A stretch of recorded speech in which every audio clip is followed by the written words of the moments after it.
I'm Dr. Bonnie Kaiser, and I'm the Director of Pre-College Science Education Programs. And I place high school students in research labs here and K-12 teachers. So I want to thank you all for coming, and I want to thank your parents and your teachers for making that possible for you to be here.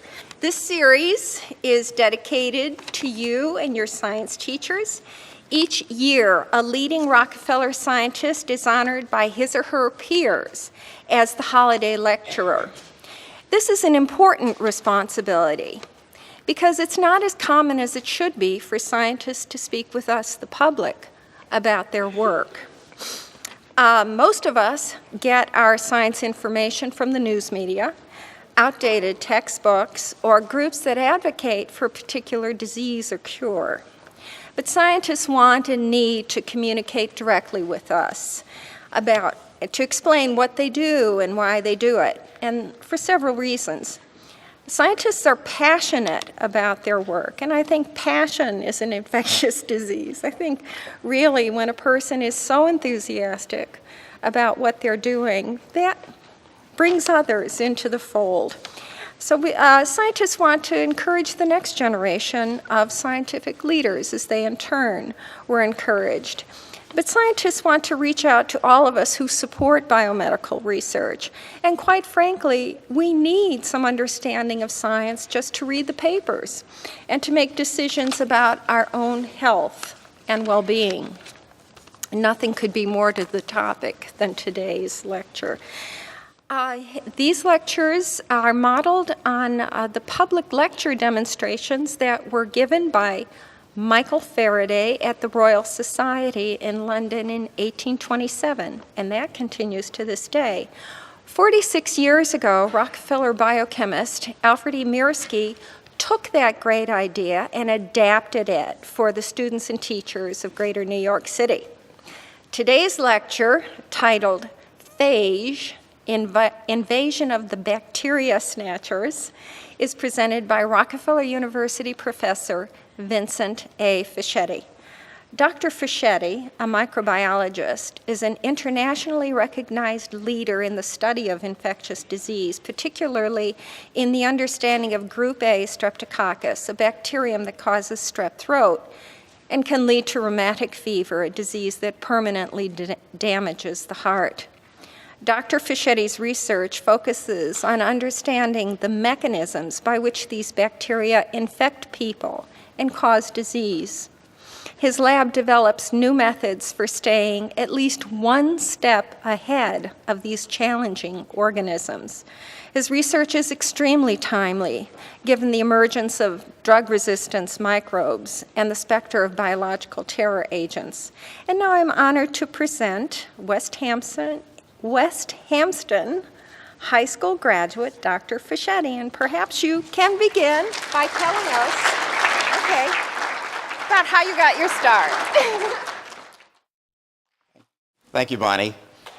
I'd like to tell a little bit about how I got started in science. Actually, it started while I was in I guess it was junior high school when my parents gave me my first microscope. And I spent hours looking under the microscope. We lived near a pond, and I used to take water samples and spend hours each night instead of being on the computer, which they didn't exist in those days. I used to spend hours looking through the microscope, preparing slides, and just having a good time watching these little beasties swimming around in the water samples.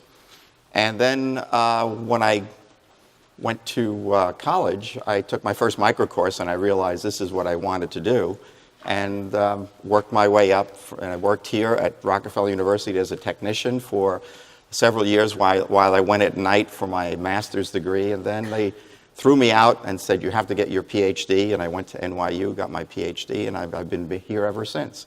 So actually, I've been here almost 43 years working on streptococci and bacteriophage. And it's been a lot of fun. Science is a lot of fun. You're always discovering new things every day. And it's like I always say it's like climbing Mount Everest every day, every time you find a new finding.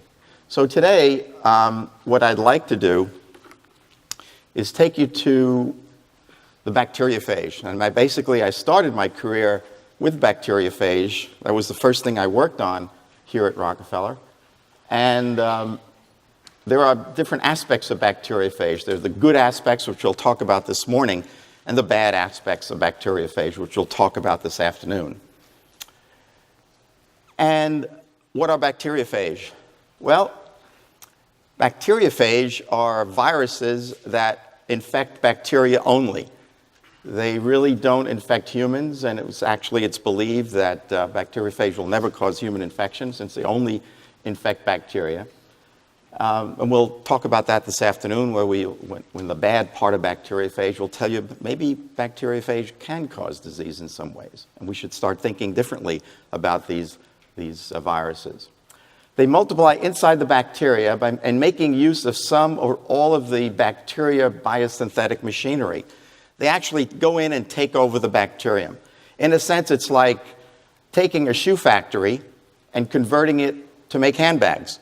Basically, all the machines and all the leather and everything is there to make handbags, but their factory is making shoes. You can go in there and just change a few things around and now make handbags. And that's basically what the bacteriophage does. It gets into a cell. All the machinery is there, the DNA, the nucleic acids, all the proteins, the protein-making machinery is all there. It just uses its DNA to take over the cell for the production of new virus particles. So the basic structure of bacteriophage, they come in various forms, and I'll show you some other really bizarre forms of phage. But they're more complex phage, and there are phage that have long tails without these little tail fibers. And then there are phage that are just rods containing a nucleic acid. And they could be double-stranded DNA or single-stranded DNA or double-stranded RNA or single-stranded RNA. They come in a wide variety of forms because there is a wide variety of bacteriophage that are present in the environment. And just a few electron micrographs of bacteriophage that have been taken over time, and you could see some very unusual forms. This one has a little hook at the end, and some have complex tails on them. Some are just little balls, just head structures without tails. And I think the more we look, the more we will find different kinds of phage out there in the environment. And just a little history, bacteriophage were discovered in almost 100 years ago by Felix de Herelle. He was a French scientist working at the Pasteur Institute, and he observed holes in the lawn of Shigella bacteria during his work. And he called them bacteriophage for bacteria eaters. So this is a bacterial plate, a petri dish with bacteria on the surface, and it was seeded with bacteriophage. And you can see each one of those holes is where a single phage has dropped and had gone into that organism, killed that organism, and then the progeny of that phage have killed the adjacent organisms, and then and on and on and on, causing what we call a plaque. De Herelle was jointly credited for the discovery of bacteriophage, along with an Englishman called Frederick Twort. They discovered it around the same time, within a few years of each other. And an interesting sidelight is that in 1925, Sinclair Lewis's classic novel called Arrowsmith, for which he won the Nobel Prize in Literature, played a significant role in increasing popular interest in phage and the possible use in the control of disease. Bacteriophage was discovered well before antibiotics were discovered. And when bacteriophage were discovered and it was found that they were able to kill bacteria, we believe that we could use these bacteriophage as a way to control bacterial infections, since we didn't have antibiotics in those days. Well, in this country, antibiotics were soon discovered in the early 40s, and bacteriophage were not used as a source of control of bacteria. But the European countries, primarily Russia, the Russians kept bacteriophage therapy alive, and we'll talk a little bit about it. Whereas in this country, we developed more of the antibiotic route to control bacteria. This story is loosely based on the Rockefeller Institute at the time. This institute was called Rockefeller Institute before it was called the Rockefeller University. and it's loosely based on scientists here at the university. So before we begin about how bacteriophage attack a bacterium, we need to know a little bit about the bacteria that they're attacking. And this is just a cross-section of the cell wall of a gram-positive bacteria. And here is the peptidoglycan. This is a cross-linked structure. In a sense, it's like, I would look at it as a box. And this is the cross-linked box that holds the bacteria together. And this is a very stable structure. And on the inside of that box is like a balloon. And this is the membrane. And if you blew up that balloon inside a box, the box would keep the balloon from going beyond the box. And that's basically what the cell wall actually does. It prevents the membrane from exploding, since the pressure on the inside of a bacteria is greater than the pressure on the outside. So the cell wall is highly cross-linked and keeps that balloon or the membrane from exploding. And inside that membrane are all the machinery to produce other bacteria. So what does a bacterial lytic cycle look like? So here's a bacteriophage. This is the cell wall. The bacteriophage has specific receptors that interact with the cell wall. When that occurs, it injects its DNA into the bacteria. That DNA then takes over the cell for the production of new virus particles. Heads are produced, tails are produced, bacteria are assembled, and when they're assembled into new virus particles, they have a problem. The problem they have is now they're trapped inside that bacterium and they have to get out. And the way they get out is they produce an enzyme right here called a lysin, and this lysin allows the organism the phage to be released. This enzyme is specific for the bonds in the cell wall. The enzyme goes through the membrane, it interacts with the cell wall and digests the bonds in the cell wall. And since the pressure on the inside is greater than the outside, as I told you, the membrane then externalizes, explodes, and releases the bacteriophage into the environment to start a whole new cycle. So now these bacteriophage can then infect another organism, and the cycle continues. This is basically phage therapy. This is what was observed early on, and that bacteriophage can go in, kill a bacterium, and then be released and kill other bacteria. And this is what was used by Russians and other Eastern Bloc countries to try to control infection. The problem with phage therapy is that the bacteria change their receptors for the bacteriophage. So therefore, the bacteriophage need to change their tail fibers in order to get into that bacterium.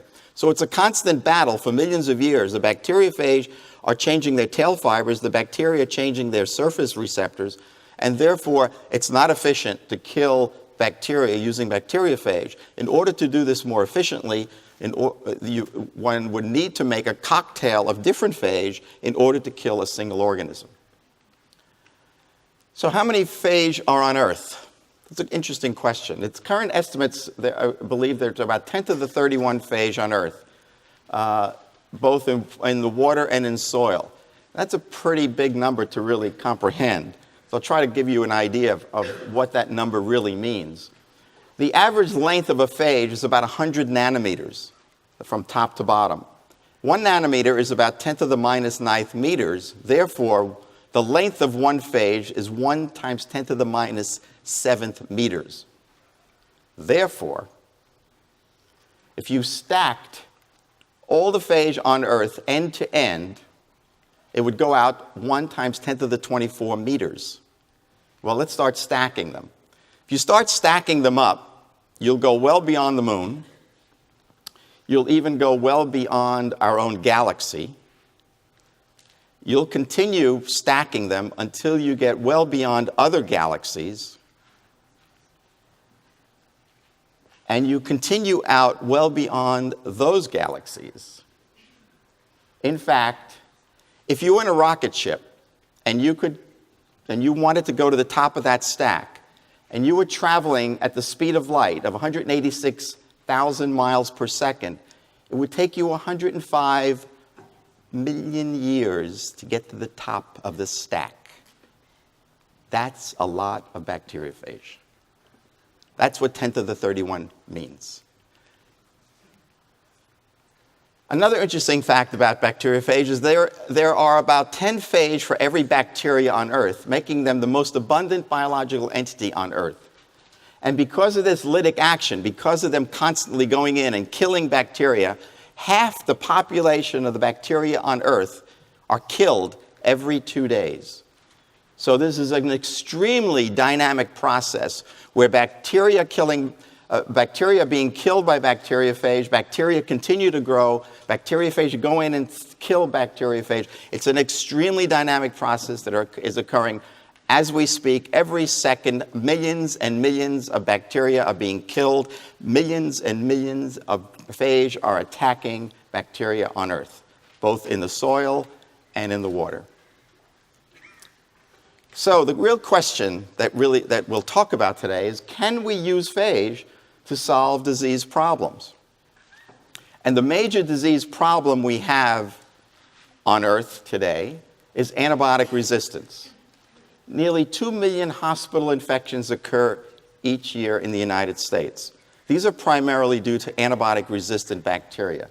About 90,000 people die each year at a cost of about $4 to $6 billion to try to keep these people alive. 70% are involved with organisms that are resistant to one or more antibiotics. And the first Staph aureus infections, and these are the major organisms that cause infections in hospitals, among others, resistant to vancomycin, which is one of the last antibiotics that has been developed against these organisms, emerged in the United States in 2002. So if you are infected by this vancomycin-resistant Staph aureus, you have a very serious problem on your hands. It's like taking you back to the pre-antibiotic era. So resistance is a serious problem, and we're trying to keep up with the bacteria and trying to control resistance. The major problem with controlling disease is that some of the disease organisms are carried in humans. For example, humans are colonized, that is, you colonize or are inhabited by pathogenic bacteria without any symptoms. For example, Streptococcus pyogenes, the organism that causes strep throat, 20 to 30% of us carry these organisms in our throat without any symptoms. If I went into this audience right now and I swabbed everyone's throat, about 20 to 30% of us would be carrying group A strep in our throats right now. And this organism is responsible for strep throat, rheumatic fever, flesh-eating disease, or necrotizing fasciitis, and scarlet fever. And the only reservoir for this organism is the human throat. They're not found in the soil, they're not found on desks, they're not found anywhere except the human throat. Another example is Strep pneumoniae, organism that causes pneumonia. 20 to 50% are carried in the nose. Again, if I went into this audience and I swabbed everyone's nose, I would find about 20 to 50% of you carrying pneumococci in your nose, but you're perfectly healthy, but you carry. You are the reservoirs for these disease organisms. Staphylococcus aureus, the main organism that's causing hospital infections, can also be found on the skin and the hair, but the ones that are causing major problems are carried in, about 40% are carried in the nose. And these are responsible for hospital infections, septicemia, and pneumonia.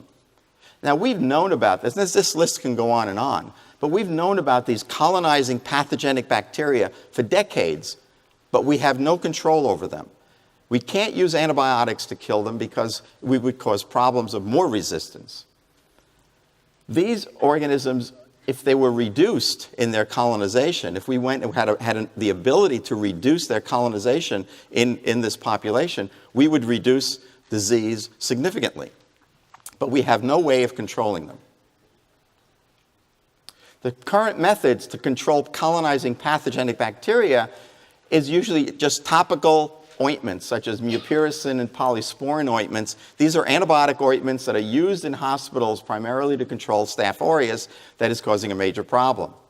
But you can't use systemic antibiotics to eliminate the carriage of bacteria.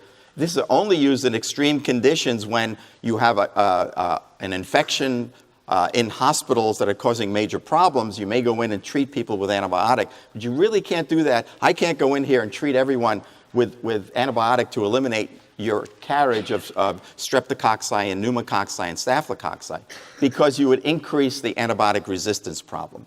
So you have organisms that we carry that we have no control over. So that's one of the things that we were trying to do in our laboratory, is to try to develop new methods to eliminate these pathogenic bacteria without using antibiotics.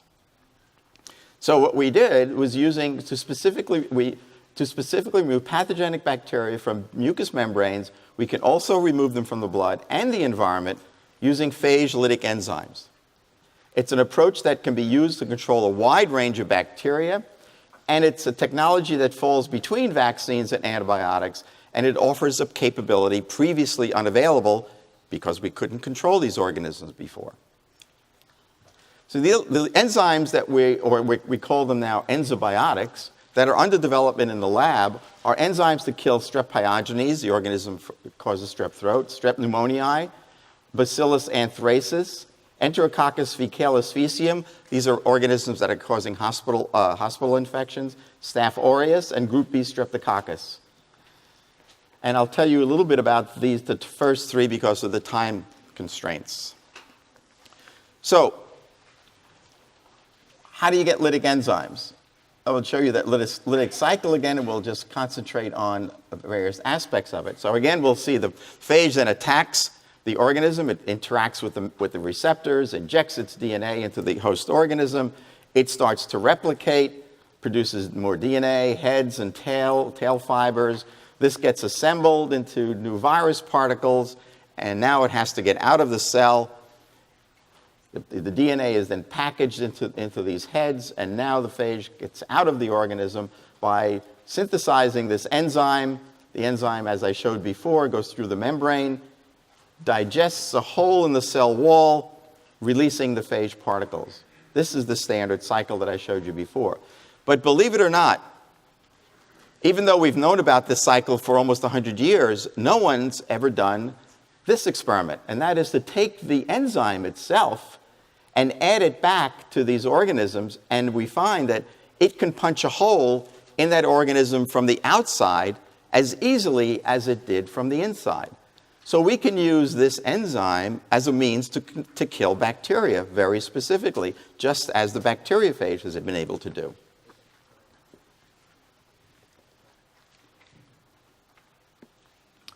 So how do you find the enzyme gene or the lysin gene? The way we do it in the laboratory, we make all our enzymes recombinantly. That is, we use bacteria like E. coli to manufacture the enzyme. But first we have to find the gene for the enzyme. So we isolate the phage, and then we cut up the phage gene into pieces, and then we clone those pieces into E. coli, and then we streak the E. coli on a plate. These are each one of these little streaks of E. coli containing a little piece of the phage inside the E. coli. And then we overlay those clones with the organism for which you want to kill. You want to find an enzyme for that organism.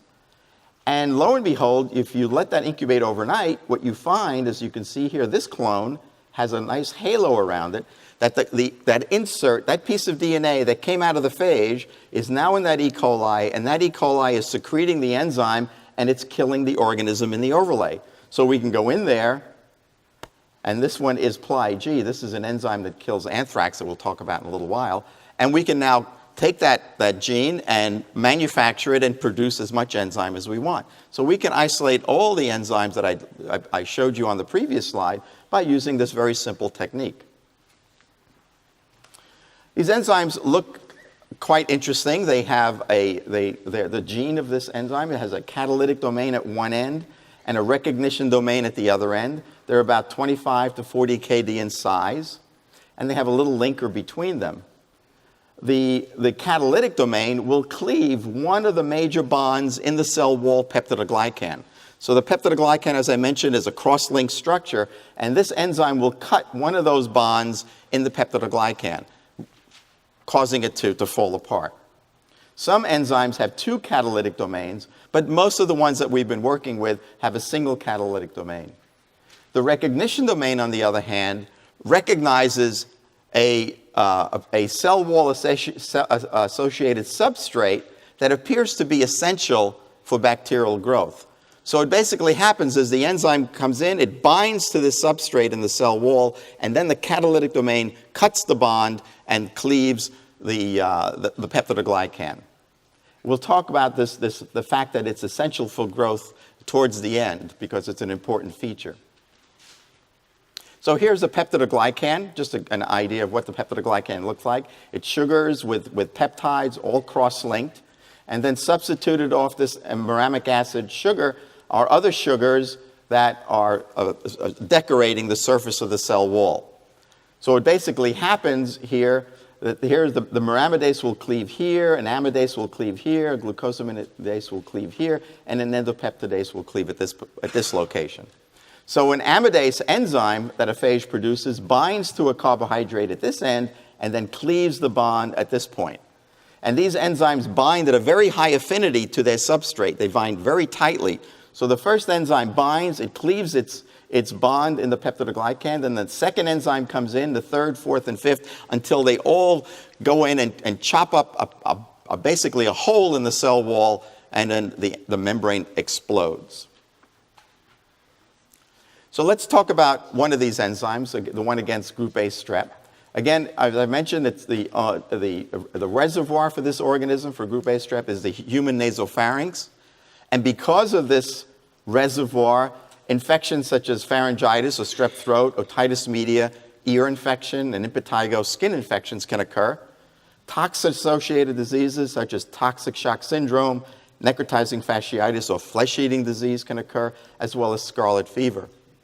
And then serious complications of a pharyngitis and these other infections is rheumatic fever, nephritis, or kidney disease, and now obsessive compulsive disorder appears to be associated with a streptococcal infection. So certain cases of obsessive compulsive disorder can occur when you get a strep infection.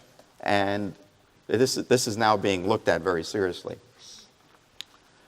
So an interesting feature of these enzymes is that they're very specific for the organism from which they came. So for instance, a strep enzyme will only kill certain strep. This enzyme comes from a group C strep.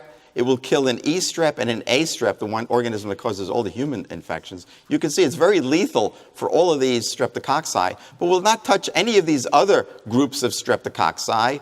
It won't touch the normal oral organisms. These are streptococci that everybody carries in their oral cavity. These are normal organisms. These are called commensal bacteria that are necessary for health. They help keep out a lot of our disease organisms. But you can see that this enzyme really doesn't kill any of these normal bacteria. And if we tested the enzyme against another staphylococci and other gram-positive and gram-negative bacteria, it doesn't touch them at all. So what it says is that the enzymes are targeted killing. They only kill the organism you want to kill without collateral damage, without killing anything around it. If you use antibiotic in this experiment, you'd kill most of these organisms. So unlike antibiotics, enzymes are very specific and will only target the organism you wish to kill. So let's see how quickly these enzymes actually work. Here in a test tube, we're now taking a very small amount of enzyme, 10 nanograms of enzyme, and we're adding it to 5 million organisms in that test tube. And we take samples out of that tube to see if organisms are alive or dead. And within 5 seconds, you get no growth. So this is, in my mind, this is the most active substance other than chemical agents that can kill bacteria. These enzymes are designed for millions of years for one purpose and one purpose only, to kill bacteria. And we're just harnessing that type of activity. Here is 1 nanogram of enzyme with 8 million organisms. We can reduce them from 8 million down to about 1,000 within seconds. Very, very active enzymes. And just to show you that it does punch holes in the cell wall, here is streptococci treated for 15 seconds with enzyme. Here's the cell wall, here's the membrane, this dark line. Here's a weakness in the wall at this location here, and you can see the membrane starting to externalize. And the pressure on the inside of a bacteria is about 3 atmospheres. Just to put that into perspective, 3 atmospheres is half the pressure of a champagne bottle. So even at half the pressure, if you punched a hole in a champagne bottle, it would explode. And here in an electron micrograph, we caught this externalizing membrane just before it exploded. Now this is just adding enzyme to bacteria, no phage in this experiment. So now I'll show you in real time how rapidly these enzymes can work. Here I have 2 test tubes. The cloudiness in these tubes represents 10 to the 7th, 10 million bacteria per cc in these test tubes. We're now going to add 10 nanograms of enzyme to this tube. I'm just going to inject it in. We don't have to mix.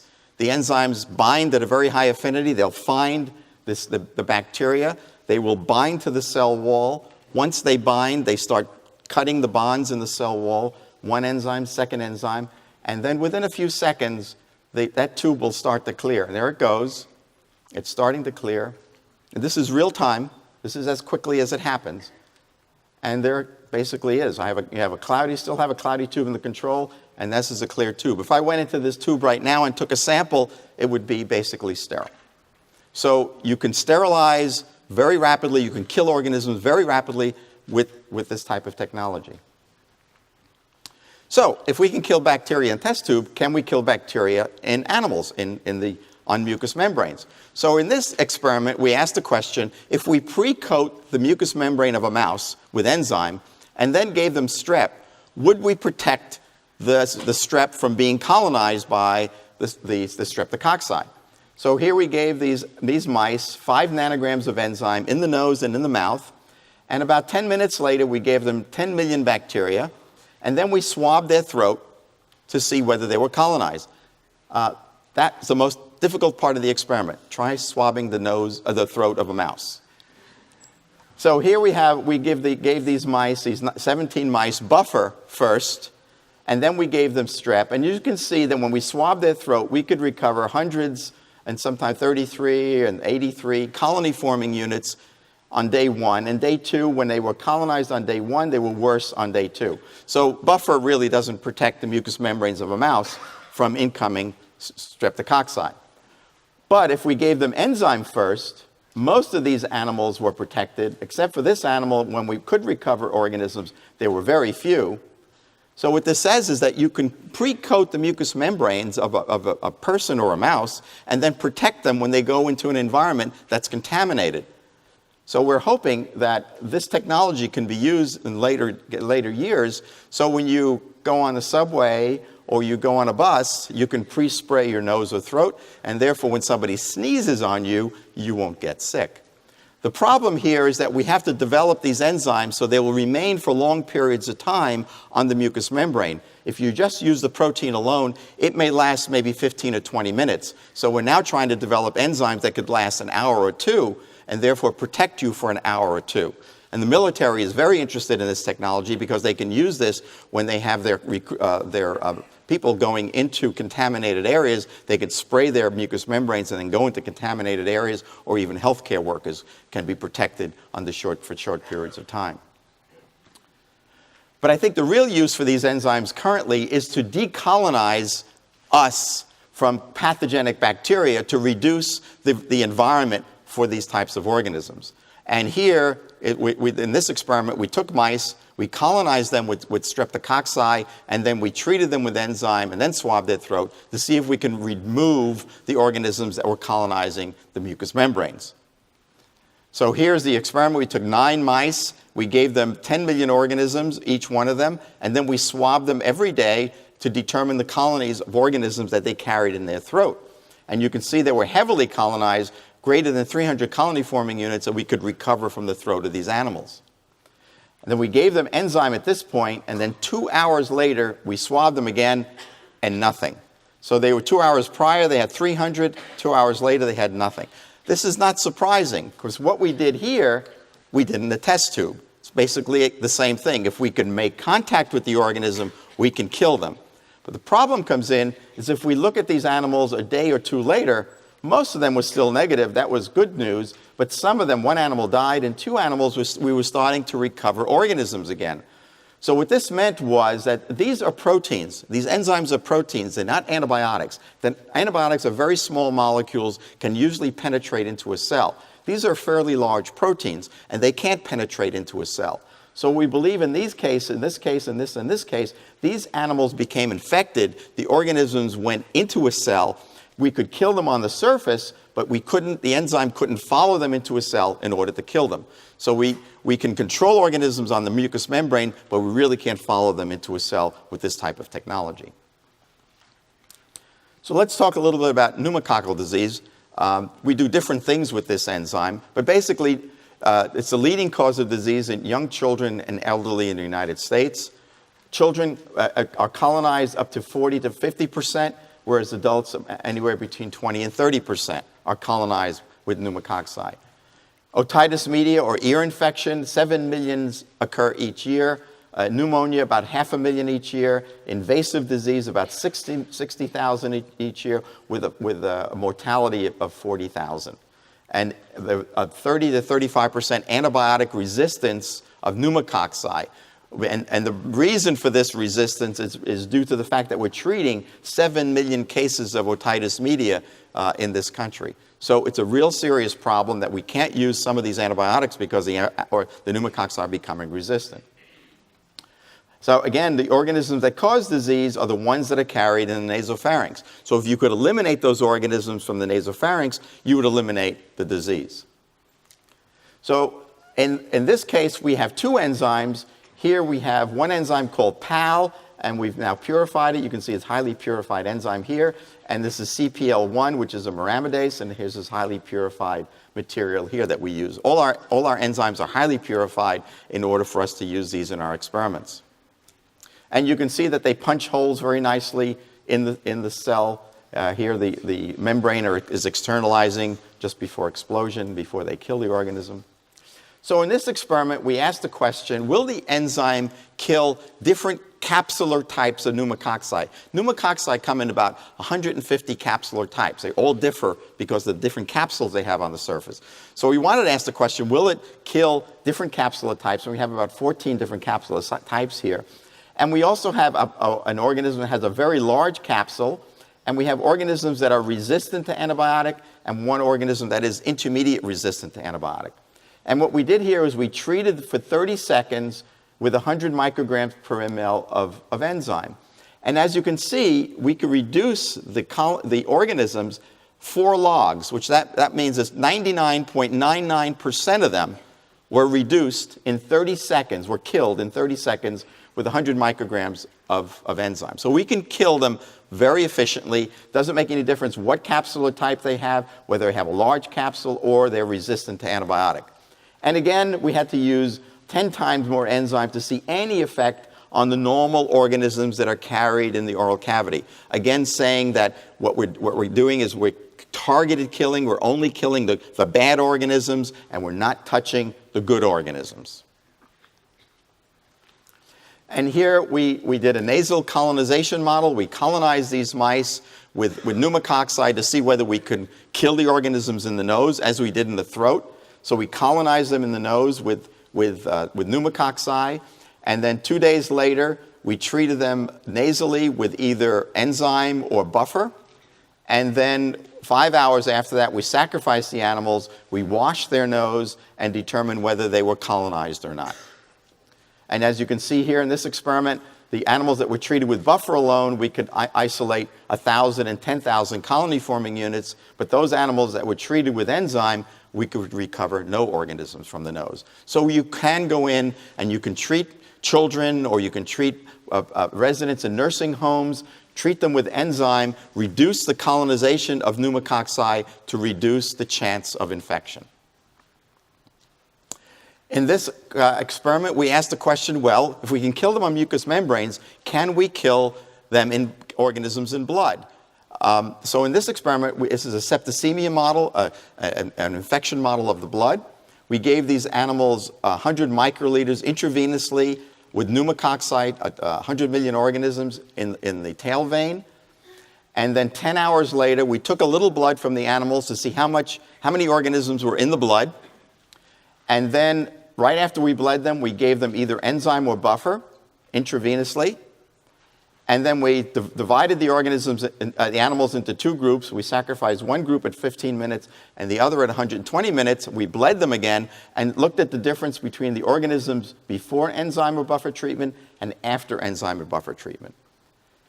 And as you can see here in green are the organisms treated, the animals in the blood treated with buffer, and you can see the counts went up. But a single dose of enzyme given intravenously to these animals reduce the counts in the blood below our detectable limit. So again, you can kill organisms in the blood. You can reduce the colonization in the blood as you could on mucous membranes. So we see whether we could extend the lives of these animals, and here we did basically the same experiment. And here the animals treated with enzyme, all 10 of them survived 48 hours, whereas the control animals, most of these animals died over that 48-hour treatment. If we looked in the blood of these surviving animals, we always found organisms. We didn't sterilize the blood with that single dose of enzyme. And the reason for this is that the pharmacokinetics, or the half-life, or the stability of this enzyme in blood is only about 20 minutes. As most things that are delivered to humans, if you give any foreign protein to humans, they are cleared through the phagocytic system, through the kidneys, they're cleared through the liver. Your body normally will clear these out. So these enzymes are cleared in about 20 minutes. So despite the fact that they work very rapidly, in order to use this technology in the blood, you'll have to do multiple boluses of enzyme, or you have to hook somebody up to an IV infusion and give them enzyme over a longer period of time in order to expose the organisms to the enzyme and kill them more efficiently. And that's the application that we're using for anthrax, and I'll tell you a little bit of that in a few minutes, but that's the only application we could use in order to kill these organisms. One other application is to kill endocarditis. And endocarditis is a disease of the heart valve. This is a disease that people get if you brush your teeth, organisms go into your blood, and there are certain people that have damage to their heart valve because of congenital problems. And in some cases, these organisms can latch onto the heart valve and cause a serious infection. And the treatment for endocarditis is probably several weeks of intravenous antibiotic infusion in order to kill these organisms. And here's a rat model of endocarditis where the animals their heart valves are damaged with a catheter. They run a catheter down the jugular vein of the rats, and they damage the heart valves, and then they give them the organism. The organism then attach themselves to that damaged heart valve, and they start to grow. So here and those animals were then treated with enzyme, continuous infusion with about 250 milligrams per kilogram per hour, just constant giving the enzyme. So these are the controls. This is in the blood. These animals treated with buffer, they had 10 to the 5th organisms in the blood. And if you take the heart valves out of these animals and grind them up and count the organisms, there are a lot of organisms on those heart valves. So now you treat these animals with enzyme. You can see you knock them all out of the blood, and the organisms on the heart valves, within 360 minutes, they start to drop significantly. You would never see this effect with antibiotic treatment. Antibiotic treatment would take you weeks and weeks of treatment in order to see this effect. So we might be able to use these enzymes in order to treat serious diseases such as endocarditis. But one of the major uses that we're finding that we could use this enzyme for is to treat anthrax.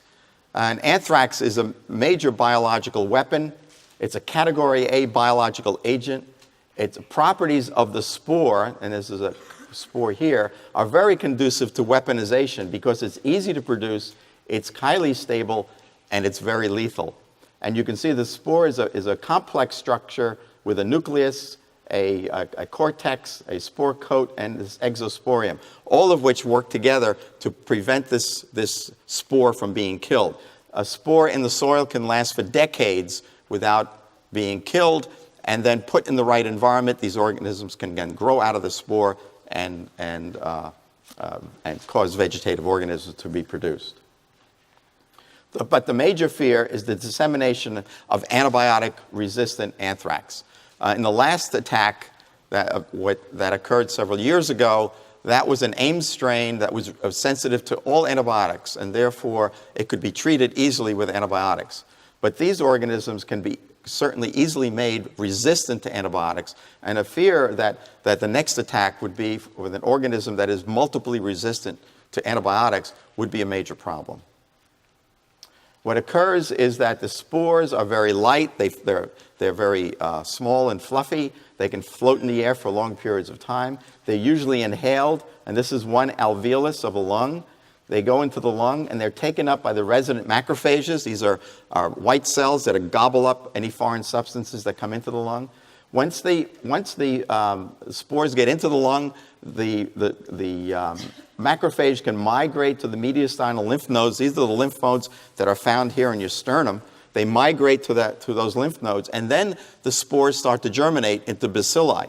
Once they germinate into bacilli, they seed the blood with anthrax bacilli. And once the organisms get to the blood, they start to grow very rapidly.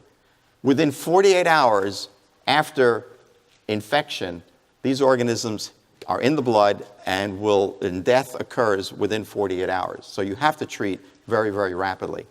So the idea here is to use enzyme intravenously to individuals that have been exposed to anthrax spores.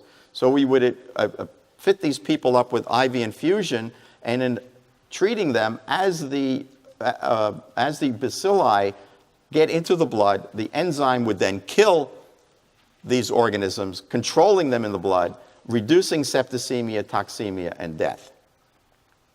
And we're now developing enzymes for this purpose. The enzyme that we've developed is called PLI-G. It's an enzyme that comes from the gamma phage. This is the gamma phage right here.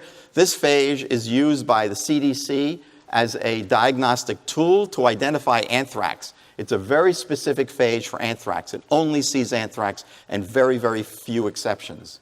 And we've isolated the enzyme from the DNA of this particular phage.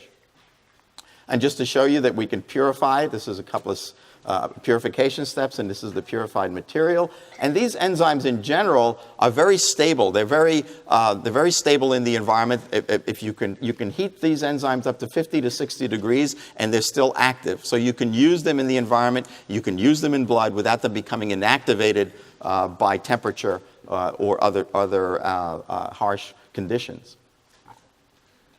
And just an electron micrograph of bacilli here. You can see the membrane externalizing, ready to explode in this instance here. And this is about a minute after treatment, and you can see all these empty bacteria. These will be killed within a few more minutes, but you can see all these empty bacteria have been killed within a very short period of time. All these bacilli have been attacked by the enzyme. And now I'll show you another video of bacilli being killed. And in this video, we couldn't do this in real time because the action of the enzyme is so rapid that by the time I got the microscope slide under the microscope to show the video, I'd see nothing. So we diluted the enzyme significantly and then allowed it to react very slowly and then brought it back to real time, which is about 10 seconds. And what you see here is a phase contrast microscopy. Phase contrast microscopy allows you to see the cytoplasm, but you can't see the cell wall. So what you see here is the cytoplasm, the innards of the bacteria, and it's like a balloon with water inside the balloon. If we punched a hole in that balloon, the water would squirt out and you wouldn't see the balloon anymore. So now we'll start the video and you'll see, if you concentrate on any organism, it will disappear. It'll just explode and it squirts out its cytoplasm and the organism would disappear. So it happens that quickly. The enzyme goes in, punches a hole, squirts out, kills the organism, squirts out its cytoplasm, and it's dead. So if we tested this particular enzyme against different types of anthrax, these are different clades or different serotypes of anthrax that are isolated throughout the world, you can see the gamma phage will infect all of these, and the enzyme will kill all of these. And when we tested it against other bacilli, here you can see this Bacterius are highly related strains to anthracis.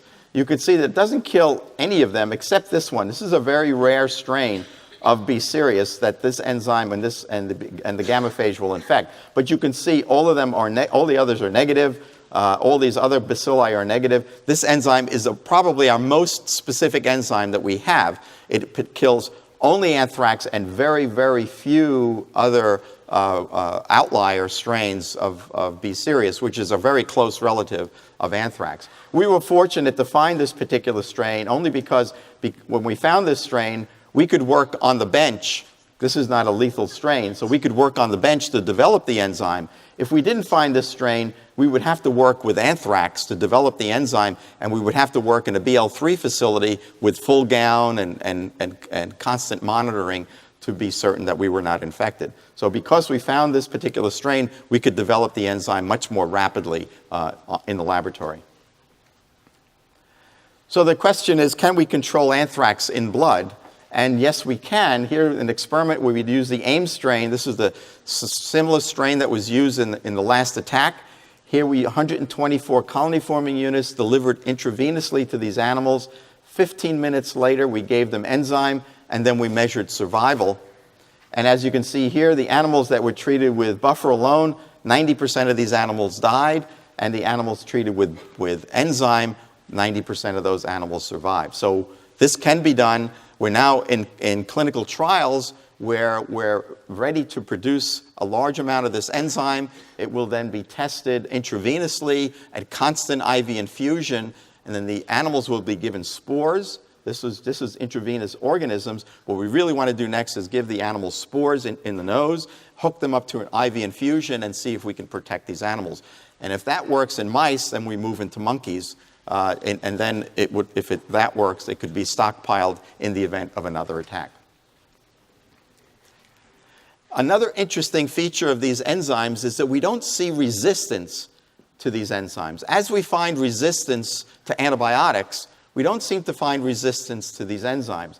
In a simple experiment, in trying to find resistance, we can take a Petri dish and we spread the Petri dish with bacteria, and then we put drops of enzyme on the surface of that lawn of bacteria. And this is just a close-up of one of those drops. You never see colonies of bacteria in the center of the drop. You'll always see colonies at the edge. You hope that they are resistant. You pick them, we grow them up, and we streak them on a plate, and we repeat this experiment in this particular time, 41 times, and we never find resistant organisms. If you did this for antibiotic resistance, you would find a resistant organism. We also repeated this experiment in liquid culture. We took an enzyme, mixed it with bacteria, let that go for a period of time, then inoculated more media, repeated them, treated with enzyme, repeated this several times, and again, we don't find resistant bacteria. So it appears that resistance to enzymes is a very rare event, much rarer than resistance to antibiotics. And the reason, or the possible reason why this is true, is that the streptococcal enzyme binds to polyramnose, a sugar in the cell wall.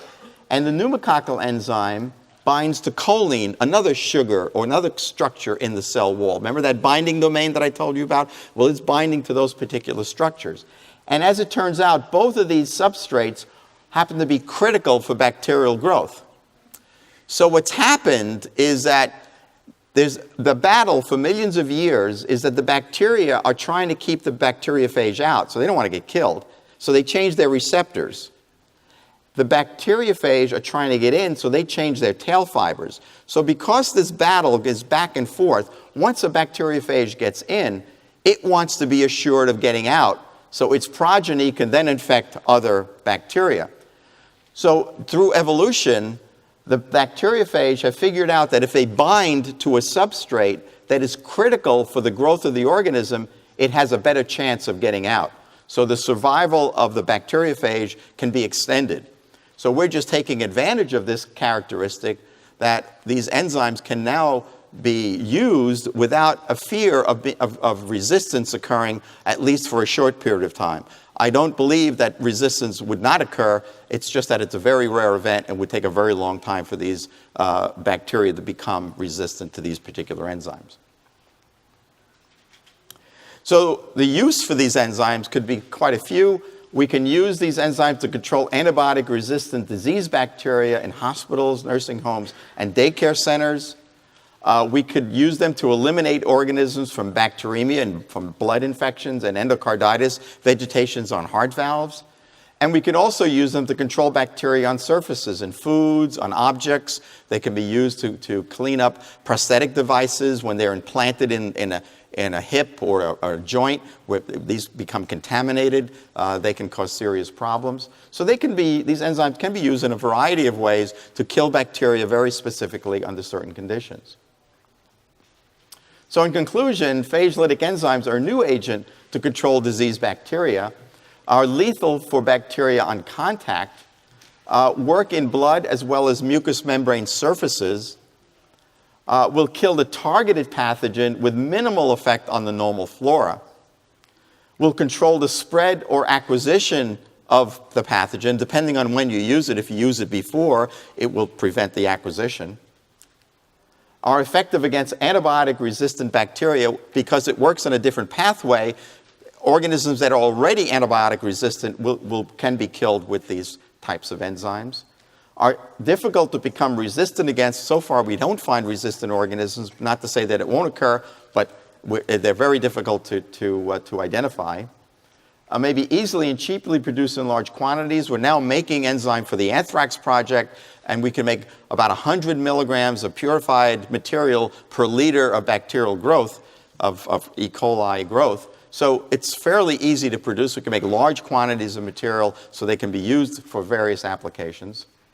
And they appear to be safe. Since the substrate for these enzymes is not found in human tissue, then we don't anticipate any major problems when it's used in humans. So we believe that we could use these enzymes fairly safely, perhaps maybe allergic response. Certain people may become allergic when you deliver a protein to an individual, but this is a rare event that doesn't occur all the time.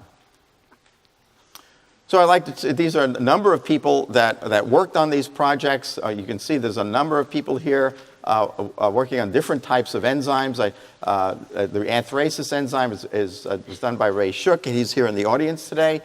Dan Nelson worked on the Strep enzyme, and Utah and Svet worked on the pneumococcal enzymes, and I didn't have a chance to tell you about these other people. And we collaborated with several people on the animal models, and the Center of Disease Control and Aberdeen Proving Ground tested some of our enzymes on authentic anthrax. Thank you very much.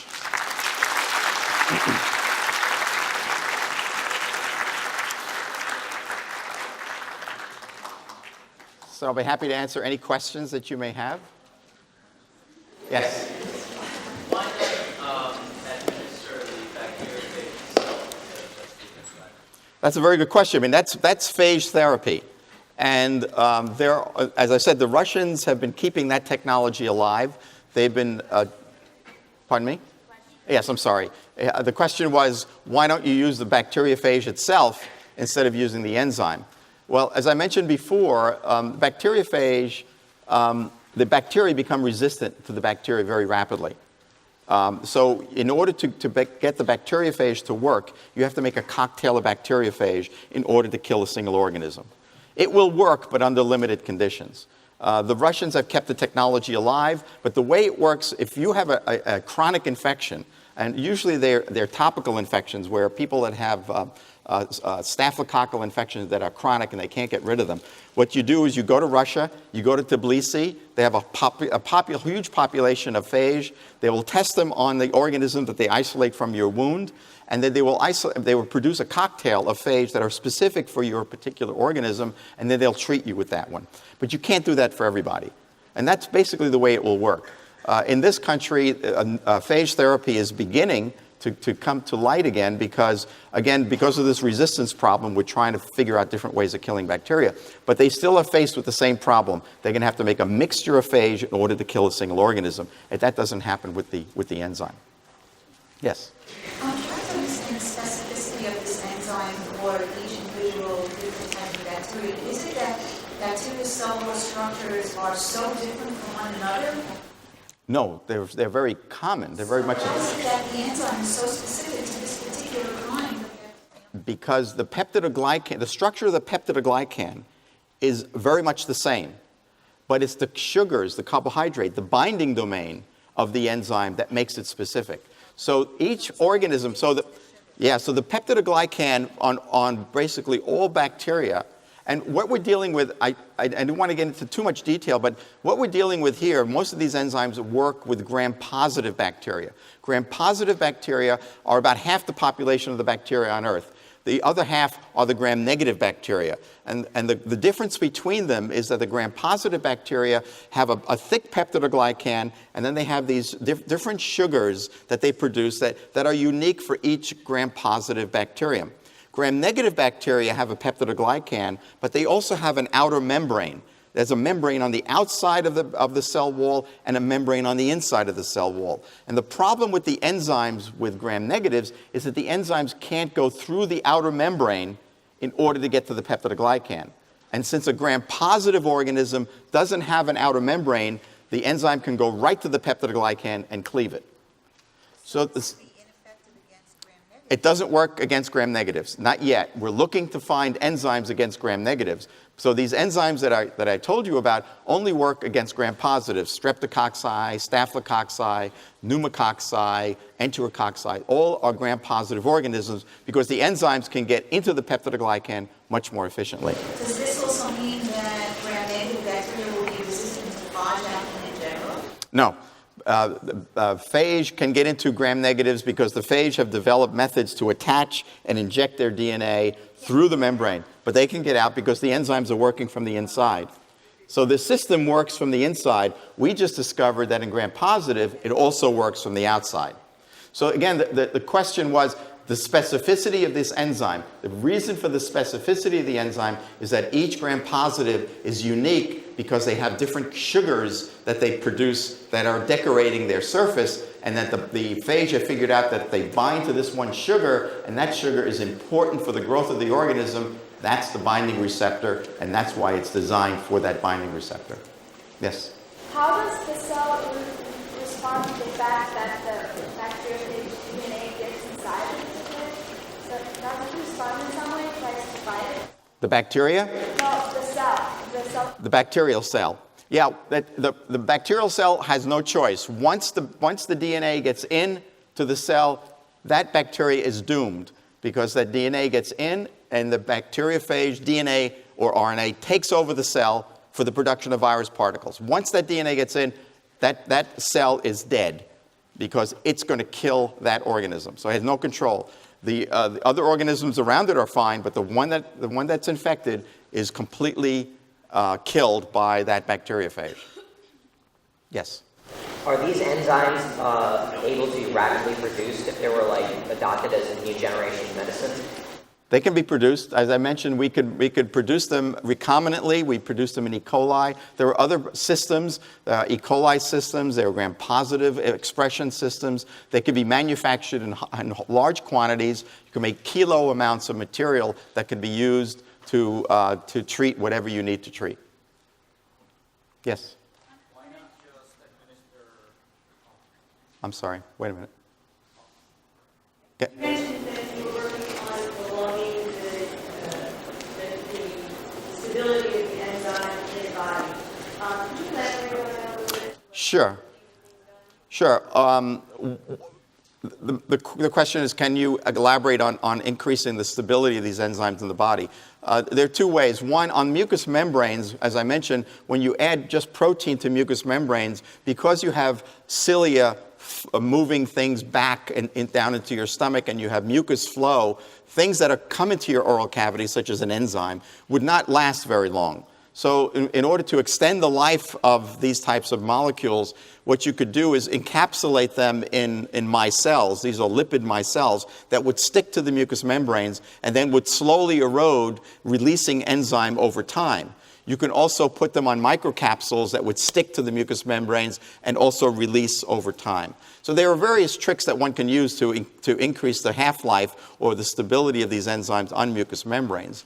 And in blood, you can increase the half-life of enzymes. Right now, it's got 20-minute half-life, but by putting a polyethylene glycol molecule on that protein, you can increase its half-life to several hours. That's been done for several compounds that are now being used in humans, where the half-life was 20 minutes to 30 minutes, and if they put a polyethylene glycol molecule on that protein, it could last for 4 to 5 hours. So these are things that we plan on doing in order to extend the life of these enzymes in the human body. Yes? When you say half-life, do you mean it's not staying in the same place that you put it? Because from what I understand, enzymes are always able to go on and catalyze the next chemical reaction, on and on and on, and that's what enzymes do. So you're just saying they're not staying where you put them, and that's what you mean by half-life? No. What I mean by half-life is that this is a foreign substance to you. So if I put this in your blood, you've never seen this before, so your body wants to clear it. And the way it clears it is it clears it through the liver, it clears it through the kidneys, and it clears it through other enzymes that would degrade it. So that's what I mean. It's not a substance that you normally have. You're right that enzymes are catalytic, but these are normal enzymes in a normal environment. But this is a foreign substance that your body is seeing, and it's going to try to clear it out. Yes? When you say, okay, when the phage, when it goes inside of the bacteria and the DNA goes inside, is it a copy? Are those phages that are then made from that, are those copies of it, or are they their own, or do they have their own DNA? No, it's a copy. What happens is the DNA goes in, and then it replicates. It makes lots of copies of the DNA, and so All the phages are like, they're all the same. they're all brothers and sisters. They all look exactly the same. They make hundreds of, actually, each phage, one phage goes in, anywhere between 50 and 100 to 200 phage come out. And when they go in, they produce all the DNA for all the progeny. They make all the tails, all the heads. This is all done. You could just to think about this, how quickly this happens. This all occurs within 20 minutes to 30 minutes. The phage goes in, and it has to take over the cell, produce the DNA of phage. It makes all the tail fibers. And once everything is produced, then everything comes together. The heads come together with the tails. Everything is assembled. The DNA is then pushed into the head. It's packaged in the head. And then the enzymes are produced. The enzymes punch a hole in the cell wall and pop, the organism explodes. 20 to 30 minutes, where you started with one phage going in, you have 100 coming out. So it's amazing how rapidly this occurs and how efficient the system actually is. And how many enzymes come from the process? Well, in the phage process, there's probably not many enzymes because it only needs a few enzymes to punch a hole in the cell wall. We're just amplifying it by taking the gene for that enzyme, putting it into an E. coli, and telling the E. coli, make a lot of this enzyme. But basically, what the phage actually produces probably a very small copy number, maybe 100 or 50 or maybe even 1,000 different, 1,000 molecules of enzyme. It doesn't need very much in order to punch a hole in the cell wall. But we're just amplifying that. We're just making tons and tons of material because we need lots of it. Yes? If you use E. coli to manufacture the enzyme, how do you switch back to the enzyme without affecting something? So the question is, if you're making the enzyme in E. coli, how do you get the enzyme out without affecting the E. coli? Well, the E. coli is not killed by that enzyme because the enzyme is very specific. So if I'm making a staph enzyme or a strep enzyme, it won't kill an E. coli. It'll only kill staph or strep. So the E. coli will make it inside its cytoplasm. So you have a clone. It's manufacturing the enzyme, large quantities inside the E. coli, and then you just pop the E. coli. You can explode the E. coli by putting it under pressure. You explode the E. coli, it releases its enzyme, and then you purify it from that exploded E. coli. So that enzyme will not affect the manufacturing bacteria because it's very specific for the organism that you want to kill. Yes? Yeah, okay. Are any of the pharmaceutical companies showing any interest in this process? Has there been any look possibly to produce these on a larger scale as they do antibiotics and other drugs? It's happening very slowly. There is a small biotech company that is developing these enzymes and trying to use this as as a start to try to control infection. Right now, the group A strep enzyme is the first one, other than the anthrax enzyme. The anthrax enzyme has been funded by the military because of their interest in bioterrorism. But the first normal use of this enzyme will be the group A strep enzyme. It'll probably be used in the military again because when you military has, in recruits, have a major problem of getting strep throat. If you put a lot of people together in boot camp, they get strep throat. So the military is very interested in trying to control that using the strep enzyme. Is that, and this was my own interests, is that company Navid by any rare chance? Because I read, No. that's sometimes. It's not a public company, it's a private. Yeah. Yes. The question is that enzymes have negative effects on the body. We've only tested it in animals so far, and so far we haven't seen any negative effects. As I mentioned at the end, we don't anticipate any major problems because the enzymes have a very specific bond that they cut, and that's only in bacteria and in certain bacteria. So we don't have any of those bonds in our bodies. We don't have cell walls in our bodies. So we don't anticipate major problems in humans except perhaps an allergic response. Yes, if you reduce enzymes, would it need a phage for antibiotics anymore? And you need antibiotics anymore? Oh yeah, you certainly would need antibiotics. I mean, these enzymes are working at a different level, and they're being used in a way that antibiotics can't be used. As I mentioned earlier, you can't use antibiotics to control organisms on mucous membranes, but you can use these enzymes in that way. Wouldn't it be more expensive, like buying that creates that specified enzyme for each bacteria?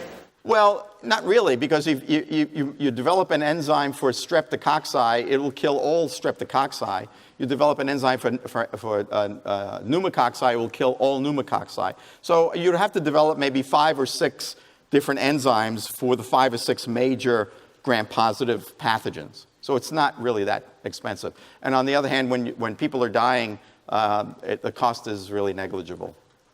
Yes? Instead of administering portions of enzymes, can't you just administer already an infected cell that will produce some enzymes? You could engineer a commensal organism, if you really want to get high-tech about it. You could take a commensal organism that normally inhabits your oral cavity, that is not affected by the enzyme, as we showed, and you can have that organism produce enzyme and secrete it, and therefore you can repopulate the oral cavity with that organism, and it would then secrete the enzyme over time and kill any organisms that happen to come into your body. Theoretically, it could be done. Eliminating the need for certain, like administration. Exactly. Yeah, theoretically, it could be done. I think you could do it in a laboratory. You probably can get that experiment to work. We've even thought about that experiment, but it's tricky, but it probably could be done. Yes? You described how phage is used for proteins, which is strong from bacteria. You also described how in mass amounts of phage can destroy the healthy bacteria. My question is, how would this stop someone from producing phages for warning? I didn't quite, how? What would stop someone from making a phage to break down helpful bacteria in the body? You could. There's no question that you couldn't.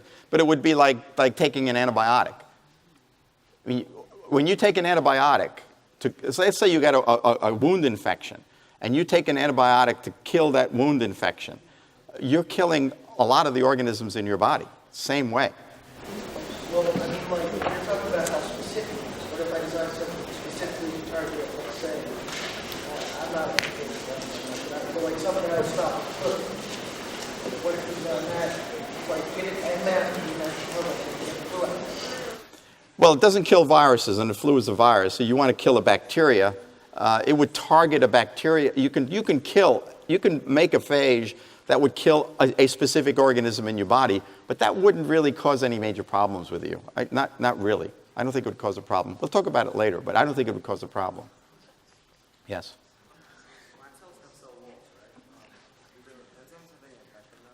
Say it again? Plant cells have cell walls. Do the enzymes have any effect? On cell walls. Yes, they punch a hole in the cell wall. Pardon me? Oh, plants. I'm sorry, I didn't hear the first part of it. No, there are no bacteriophage for plants that I know of. Right. No. Yes. I have a question. If and when this does become available for the public to use, they're obviously going to use it as abundantly as they have used antibiotics. How does using this lichen affect a person's immune system? Because they obviously won't have enough time to produce antibodies against the bacteria, gram-positive bacteria. So wouldn't that affect their, immune system, lowering it? No, the enzymes actually work like antibiotics. They kill the organism very rapidly, and it shouldn't interfere with your immune system. No, but because it's killing the bacteria so rapidly, the body doesn't have the time or the chance to Develop. Well, actually, it would have a good chance of developing, because what happens here is that if you're infected with a bacteria and you kill that bacteria with enzyme, what you do is the organism is dead, but it's still a ghost. It's still an organism that your immune system can take in and develop an immune response. And in fact, we can show that if you take these lysed organisms, you will develop an immune response to the cell wall proteins, and therefore you can become protected against it. It's like injecting an individual with dead organisms. So it will, in a sense, immunize you against that organism, even though you're killing it. It actually works in a positive way rather than a negative way. Yes? Is there any possibility that the bacteria might develop resistance to the enzyme? Resistance to the enzyme? Well, so, as I said, so far we don't find resistance. And that's not saying that it won't occur. But we haven't seen resistance to these enzymes as yet. It's a rare event. Much rarer than antibiotic resistance. Yes?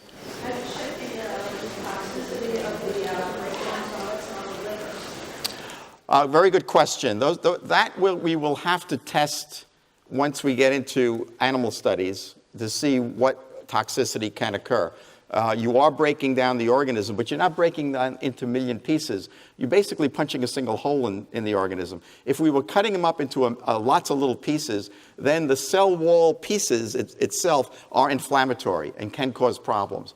And we recognize that. But we don't believe that could be a major problem because we're only punching single holes. But it's certainly something that would have to be tested when we go into clinical trials. What about the enzyme itself? The enzyme itself, as far as we can tell, has no detrimental effects on the animals that we're doing right now. But again, anything you put into humans has to be tested for toxicity. There's certainly only proteins with no host-specific substrate, so we don't believe there would be any major problems. Just like basically you take in meat proteins all the time, some of them get into your blood, so I don't think it's a major problem. But certainly all of that would have to be tested, absolutely. Yes? Since half of the world's bacteria dies every 2 days, could there ever be a possible point where all of the world's bacteria is gone, or does bacterial reproduction occur at a rate to counteract that? That's exactly what's happening. It's a dynamic process. The bacteria are growing, the bacteriophage are killing, and as you'll see this afternoon, that process is very important for the survival of the bacteria.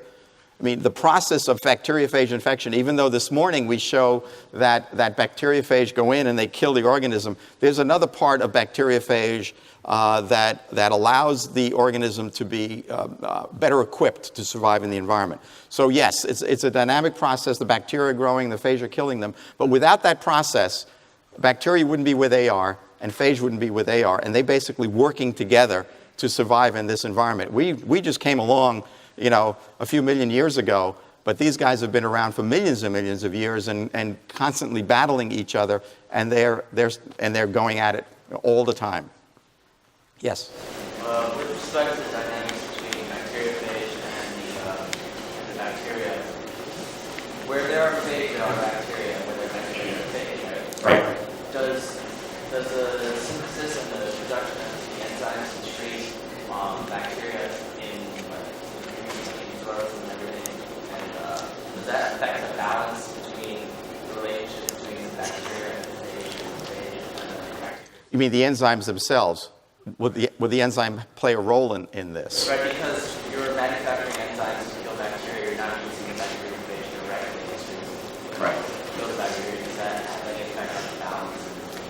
Well, probably not. I mean, we're not using it in the environment. We're not pouring it into the oceans. We're not saturating the soil with it where most of the bacteria and bacteriophage happen to be. So I don't think it's going to be a major problem. We're putting it locally in mucous membranes. We'll see. Maybe if it catches on and we're manufacturing, billions of tons of enzyme and we're saturating the world with it, it could mess up the balance. But I think, I don't think we'll be around when that happens. Yes. How close are we to finding an enzyme that can penetrate gram-negative bacteria? Not that close. It's a difficult process. And again, with 10 to the 31 phage on Earth, there are lots to look for. I think that enzyme is out there because I think any combination is out there. We just haven't found it yet. I think there are enzymes that can get into gram-negatives for the same reason that gram-positive enzymes can get into gram-positives. So I think we have to look harder in order to find them. Yes?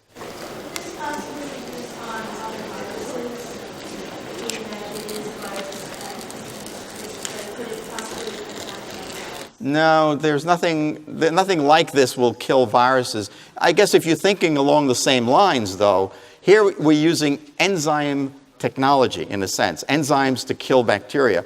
I don't see any reason why you couldn't find an enzyme produced by a soil organism somewhere that will kill viruses. An enzyme is just a protein that digests protein. And the coat of many viruses are protein, and the coat of some viruses are membrane. So you should be able to find enzymes that degrade those structures. It's just a matter of finding them. I'm sure they exist, and I'm sure you could use those types of enzymes to degrade viruses as well. So we haven't found any yet. No one I know of has developed something like that, but it doesn't mean that it can't be done. Yes? How did the phage break through the wall to inject its DNA in the first place? That's a very good question.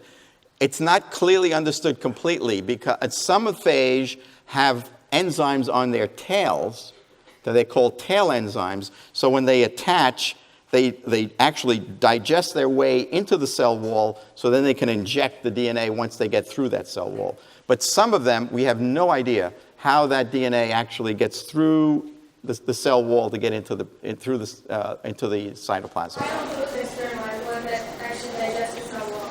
Because you could, if you added enough enzyme if you added enough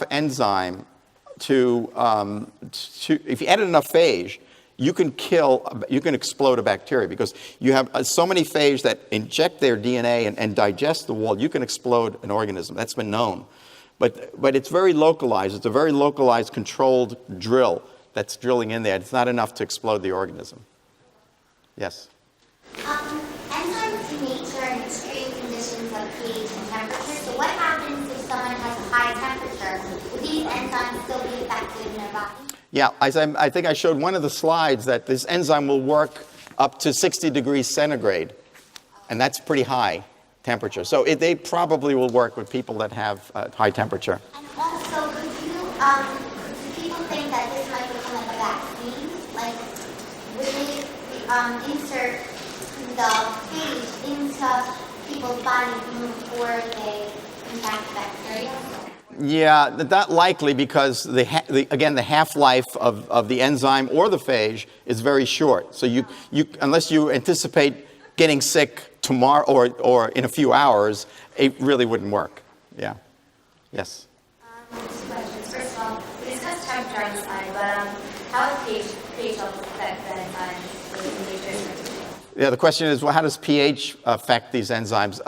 These enzymes mostly work at around a pH of around 6.5 or 6.6, slightly acidic, but they work quite well at normal physiological pH, which is around 7.2.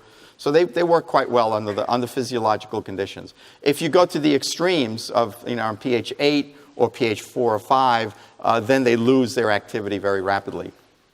Yep. And then also, should a slide the results as after a few days, some regrowth of the bacterium. Do they weaken at that point, in which case we could re-inject some licensed enzymes into them, and therefore it would at that point penetrate the internal? Yeah, the question is, after killing, the ones that survive may be weaker, but we didn't find that. They're not resistant, they're not any weaker, they just happen not to get in contact with the enzyme. So it's not likely that the organisms that survived that first round of enzyme treatment are any stronger than or any weaker than the ones that are causing the infection. Yes? With gram-negative bacteria, there's a cell membrane to go through first before it gets to the cell wall. Right. When the lytic enzymes are digesting their way out from the inside, isn't there also a cell membrane to go through?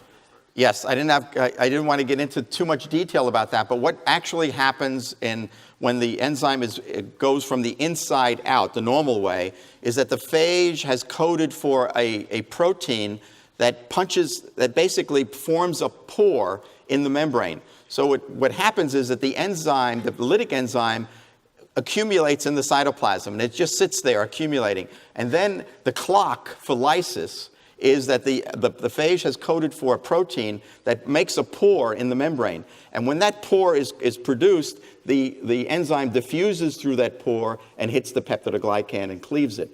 It can't make that pore from the outside because that doesn't exist from the outside.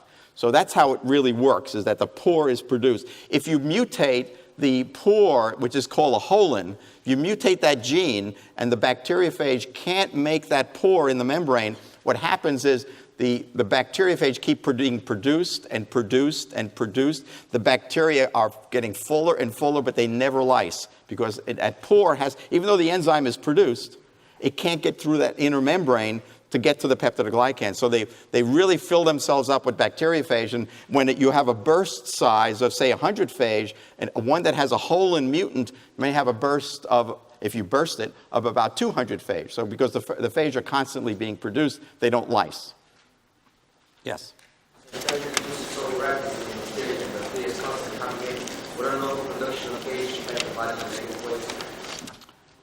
Overproduction of phage in the body or in the environment? In the body. Isn't that the negative? No, an overproduction of phage, I mean, if you use phage as a phage therapy, because phage, actually, one of the positive influences of phage therapy is that it's an amplifying effect. All you need is a few phage to go, let's say you had a septicemia, you had an infection, and you treated with a few phage would go in, but once a phage would infect the bacterium, one phage would go in, 100 phage would come out. Those phage could infect a set of organisms, and that it's constantly amplifying. So the problem becomes is that the bacteria become resistant. Yes? In your slideshow, you were talking about how when the pathogens people have developed fever or meningitis, and then all of a sudden there's OCD. How? And then all of a sudden is? Like OCD is a result of some pathogens. I didn't catch the question. The pathogens, they result in fever, meningitis, other infections. Right. Then one of the results was OCD.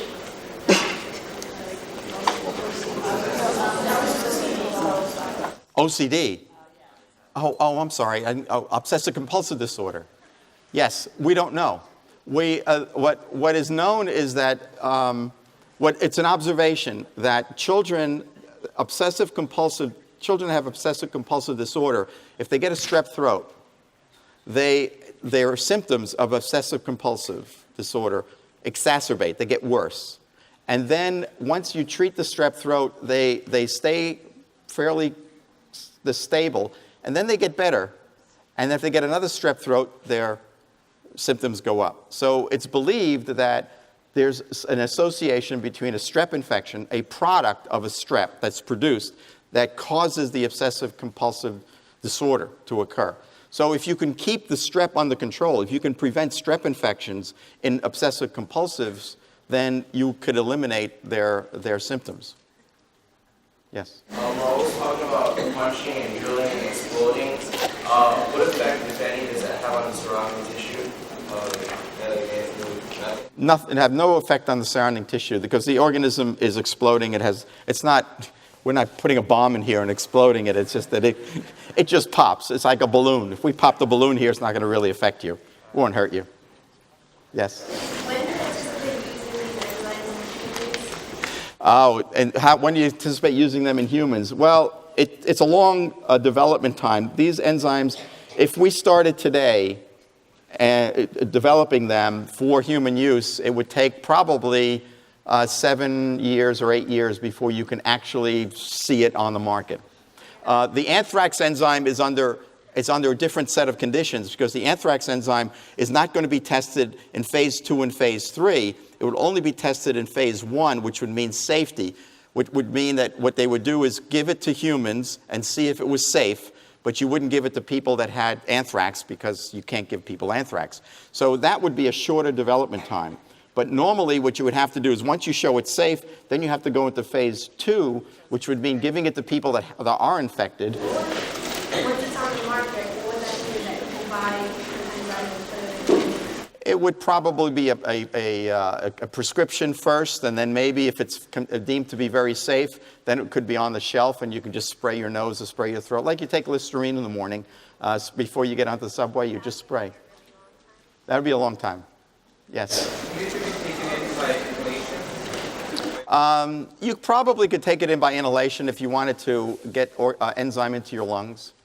Yeah. And what's the most effective use of it? Like injection or? No, the most effective use right now is topical to control the organisms in your nose, in your throat, in your intestines, and places like that. Intravenous, it's much more difficult because you have to do constant IV infusion or you have to give multiple boluses because of its short half-life. In one of your experiments with the strep throat, after testing mice with it, the second day and third day, some were either dead or they had that. What exactly happened there? Okay, what happened there in that experiment is that some of the animals were dying. What we think is happening is that the animals became infected during that early stage, during the colonization of 4 days.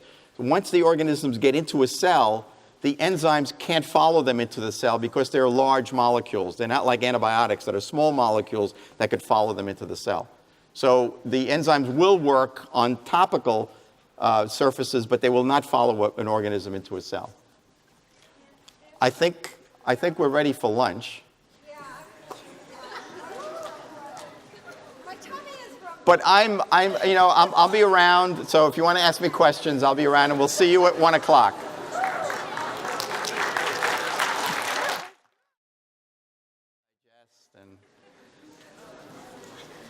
So this afternoon, I'll tell you about the bad aspects of bacteriophage.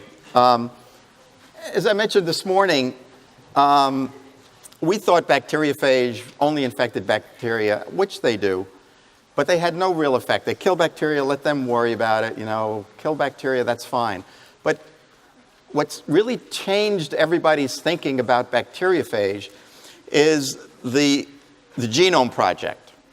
When we did the human genome, we didn't see bacteriophage in there, certainly, but the genome project allowed us to have tools to sequence genomes of bacteria. And right now, a whole genome of a bacteria could be done within a week or less sometimes. So we've been cranking out genomes of bacteria, all the major pathogenic bacteria, for the past 5 to 8 years. And there are quite a few genomes of bacteria that have been elucidated. And lo and behold, when we look at the genome of these bacteria, most of them, and in fact many of them, have bacteriophage inserted into their genomes. And I'll tell you how that's done. But that observation has changed our thinking about bacteriophage and what the potential that bacteriophage can have on bacteria and their ability to cause disease. So, and this part is most of this work is the work of a postdoc, of a student here at Rockefeller in my laboratory. And I'd like to just sort of take you through the thought process because it really fits in as to what phage are doing in streptococcal disease, actually. And it can be translated into other pathogenic bacteria. But it's the thought process involved in how we figure this out, and I hope you can appreciate that, because that's the same thought process the student was going through as he was doing his experiments. So we go back to this slide, and I think you saw it this morning, but we'll just reiterate it, in that Streptococcal disease, or sometimes called Strep A, or Strep pyogenes is the official name, is responsible for a number of diseases, and we went through that this morning. And this is the organism. It's a Streptococcus grows in a chain. This is using an antibody that's fluorescent, and you can take that antibody, and it's specific for a surface protein on the strep. And when you put it in a fluorescent microscope, you can see the streptococci light up. They grow in very nice long chains, maybe 10, 20, sometimes 50. It really depends on the strain that you're working with as to how long the chains are. And perhaps at the end of the talk, we might be able to give you an idea of why they grow in chains. I've been working on strep for 43 years now, and it's always been a question in my mind is, why do they grow in chains? There's got to be a reason why they grow in chains, and why staphylococci grow in clusters, and why pneumococci grow in doublets, and why certain organisms grow in the way they do.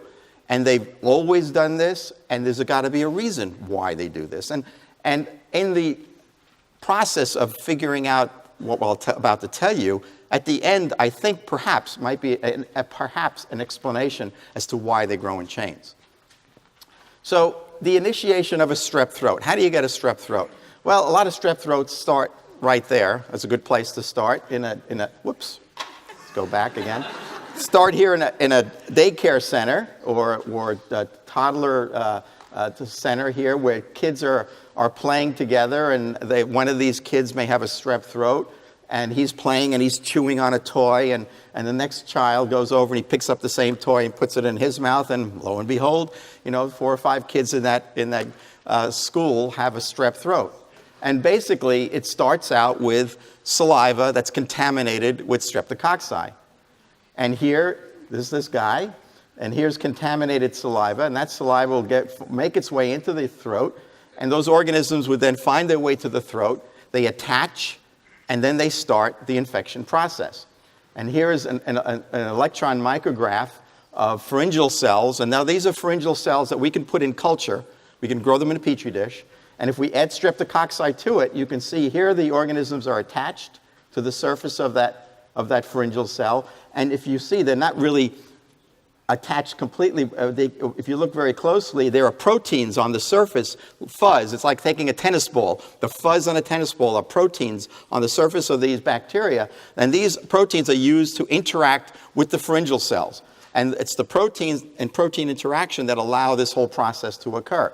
So once the interaction occurs, then signals are sent to the cell. And now you can see the membrane of the cell is now vaginating, and they're taking this bacteria in. And here you can see the bacteria now have been taken into this pharyngeal cells, and the infection process has begun.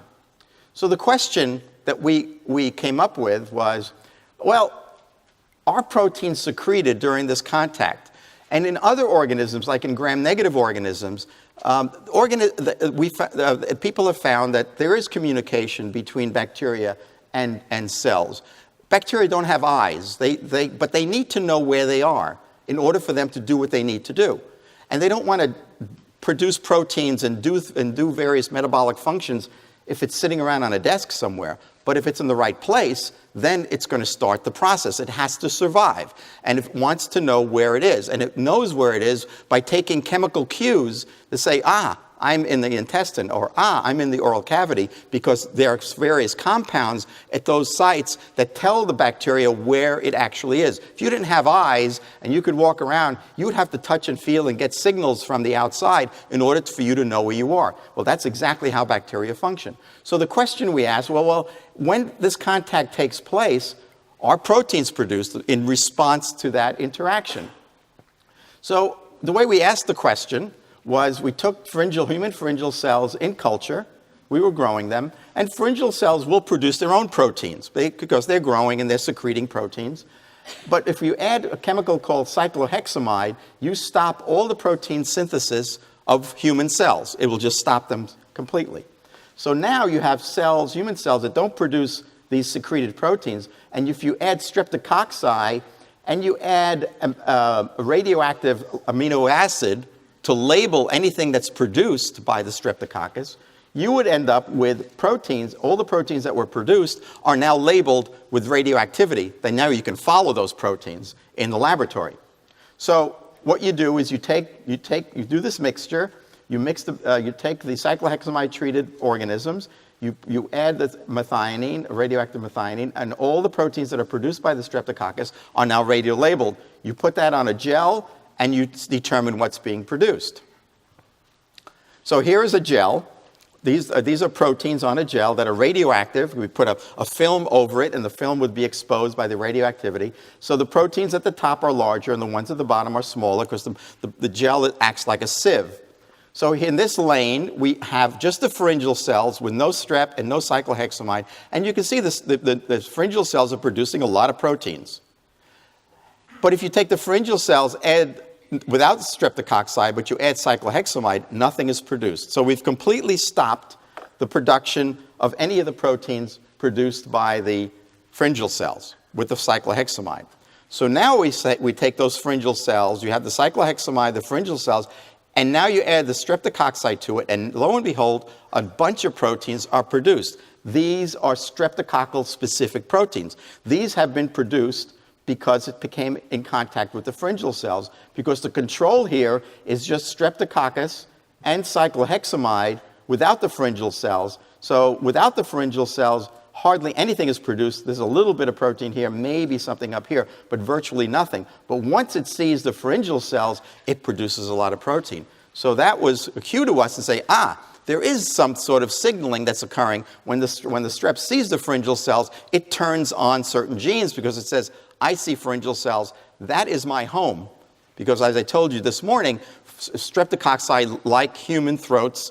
That's the only place they like to hang out, and that's where they've developed a relationship. So it now knows where it is. It's in the throat, so it produces some proteins. So we wanted to know what were these proteins that it was being produced. So are any of these toxins, just as a straightforward question, and do any of these proteins stick to pharyngeal cells? Because by sticking to a pharyngeal cell, it could send a signal to the pharyngeal cell to do something like, take me in. So those are the two questions we asked regarding these proteins. So in order to ask these questions, what we did, we took that mixture, this mixture of proteins, and we ran it down a gel by itself, and we used a probe that was an antitoxin probe. This probe is an antibody that will bind to any toxin produced by streptococci. This has been known in the laboratory. So, and it actually, of all these proteins, it lit up one of these proteins, this 25 KD protein right here. Didn't bind to any of them. So this antibody recognizes a toxin, and this is likely a toxin because it sees this protein. And we also asked the question, does it bind to cells? So in this case, we took the unbound proteins, we mixed these proteins to pharyngeal cells, we washed anything that didn't stick, and then eluted what was stuck. And this protein was one of the ones that stood out in our minds, because here it's fairly intense, and here after washing, it's as intense as it is here. There are a couple of other proteins here, but they didn't bind to the same intensity as this one. So for the first set of experiments, we concentrated on this protein that we think is a toxin and this protein that sticks to pharyngeal cells. So we had two proteins to start understanding what are they. So the identification of the 25 and 27 KD protein was actually based on sequence homology of known proteins and enzyme activity. So what we did is we cut those bands out, and we can amino acid sequence those proteins. We can send it down. We have a facility here in the university that will sequence a protein and tell what its amino acids are. And the 25 KD protein was a streptococcal pyrogenic exotoxin called Spe-C. It's been described before. It's in the literature. Someone had isolated it before, and the sequence was identical to this. And this Spe-C is a phage-encoded toxin. So right off the bat, this was very interesting to us, that what was produced in the presence of the pharyngeal cells was a phage-encoded toxin. The second protein, the 27 KD protein, when we compared it to the amino acid proteins in the database, recognized several proteins that were DNases, enzymes that break down DNA. And here it resembled two Streptococcus pyogenes DNases and a pneumococcal DNase. Whoops, this is jumping on me. We also tested for DNA cleavage activity, and it did have DNA cleavage activity. So we call this Streptococcal pyogenes DNase 1, or SPID1. So we had two proteins, a toxin and a DNase that was secreted when streptococci came in contact with pharyngeal cells. Very interesting. So if the SPC, which is a phage-associated toxin, and SPID1, along with other proteins, are produced in the presence of pharyngeal cells, what is the nature of this relationship? Why is this happening? Why are all these proteins produced? Well, in order to answer this question, we need to know more about bacteriophage. At least you need to know more about bacteriophage. So we'll take another journey into the bacteriophage relationship. And here we're talking about another cycle. It's called the lysogenic cycle. And in this case, the bacteriophage are basically going to do the same thing. But in this case, what we have, and I'll just stop this for a second, the phage go attach, do exactly the same as the phage we talked about this morning. The phage we talked about this morning are lytic phage. They're the phage that go in, they replicate, and they lyse. They're lytic phage. These are called lysogenic phage. These phage go in, and they incorporate themselves into the host DNA. And here is the host DNA. And here in green is just a marker. This is just a marker for a gene. Sometimes these phage go in and they sit themselves right next to a specific point in the genome. In some phage, they can sit anywhere in the genome. It doesn't matter. It just depends on the phage that you're working with. Some are very specific as to where they like to sit, and others are very general. So here we go. We'll go on with the cycle. So this goes in, and the DNA circularizes, and it causes a break in the host DNA, and now it is incorporated into the host DNA, the bacterial host DNA, and every time the bacteria divides, that bacteriophage DNA is part of the genome of that bacterium. So this bacteria can divide for generations and generations and generations and generations, but it always carries with it a bacteriophage in its genome. So you have to keep that in mind. This is a lysogenic phage, is now part of that bacteria forever, pretty much forever.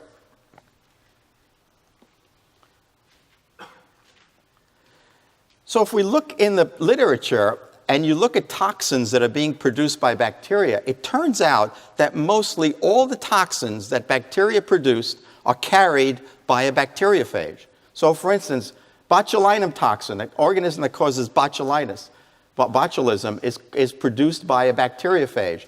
Corynebacteria diphtheria, the organism that causes diphtheria, is carried by a bacteriophage. The toxin produced by E. coli that causes diarrhea, carried by a bacteriophage. Salmonella toxin that causes typhoid fever, carried by a bacteriophage. Staph toxins that cause food poisoning, carried by a bacteriophage. Streptococcus toxin that causes scarlet fever, carried by a bacteriophage. Cytotoxins that cause infections. Cholera, carried by a bacteriophage. So all of these toxins that people have known for years and years slowly started figuring out that these toxins are carried by a bacteriophage. That when the bacteriophage goes in, it's carrying with it a piece of a toxin gene that now changes that bacteria forever to produce toxin. So how do these bacteriophages get these toxins? Well, let's continue the cycle. So basically what happens, we'll go through the beginning of that cycle again. Bacteriophage come in. Here's the toxin gene right here. And some bacteria is carrying a toxin gene at some point, and the bacteriophage comes in. It inserts itself next to this toxin gene. And mitomycin, let me stop this for a second here. And mitomycin, what happens is mitomycin or UV light can cause the bacteriophage to come out. So when the bacteriophage comes in, it sits itself right next, in this case, sits itself right next to the toxin gene. And then some event, either UV light or mitomycin, and these are DNA damaging events. And what they do is they disturb the DNA of the bacteria, and it causes the bacteriophage to come back out, to now become a bacteriophage again. But in about 1 million cases, there's a mistake that is made. Instead of this red circle, only the bacteriophage gene coming out, by mistake, it takes a piece of the adjacent gene that it happens to be sitting next to with it. And in this case, and now you have to again imagine, there are millions, and like I told you this morning, millions of these events occurring every day, every minute, every second, phages going in and out, in and out, in and out. And a mistake is going to be made at any time. So this toxin gene was picked up maybe millions of years ago by a bacteriophage that happened to infect a bacteria that happened to have this toxin gene that happened to be right next to this bacteriophage that inserted. It's all happened to happen, but these events are occurring constantly, these events will manifest themselves as things that can be useful to a bacterium. So here we go, we'll finish the cycle. Here the bacteriophage is looping out. It took with it the toxin gene by mistake. It now replicates. Now every phage DNA in that bacterium now has the toxin gene. Those bacteriophage are going to package this DNA into the head. They now have the toxin gene in their head. They're going to lyse, like going through the regular cycle. It's going to lyse. The organisms are going to be released. The phage are going to be released, like they did before in the lytic cycle. And those bacteriophage now are out there. They're carrying a toxin gene. And now they're sitting around, and lo and behold, here's an organism that doesn't have a toxin gene. Another strep doesn't have a toxin gene. It recognizes the receptors. It injects the DNA in. And this is now a lysogenic phage. It now incorporates itself into the genome. And now it is converted, this bacteria that was not producing toxin, to a bacteria that is now producing toxin. And now, as it divides and divides and divides, you now have a strain of bacteria that previously never produced toxin is now a toxin-producing organism. And if this were strep and this was this particular toxin, this organism can cause scarlet fever. So you can take an organism that can't cause scarlet fever, and all you have to do is put the right phage into it that's carrying the right gene, and now it produces scarlet fever. But now you can translate this gene, this toxin gene, to basically anything. Any gene that could be to the benefit of the bacteria could be carried in by a bacteriophage. So what is the impact of lysogeny, of taking up a bacteriophage in bacterial evolution? It's tremendous, because the bacteriophage can carry virulence genes, and in some cases toxins, into that bacteria and change that bacteria forever. It can also provide the bacteria with evolutionary advantages, because the phage have picked up a gene somewhere in the environment and has now taken it and put it into this new bacteria. It can also, the bacteriophage, when it goes into a bacteria, can regulate the genes of the bacteria, and I'll show you examples of that. So just by putting a bacteriophage into a bacterium, it can regulate genes that were not being regulated before to allow that bacteria to do things that it never did before. What this actually does for the bacteria, it makes quantum evolutionary leaps. In order for the bacteria to eventually figure out how to make a toxin, it would take probably another 10 million years.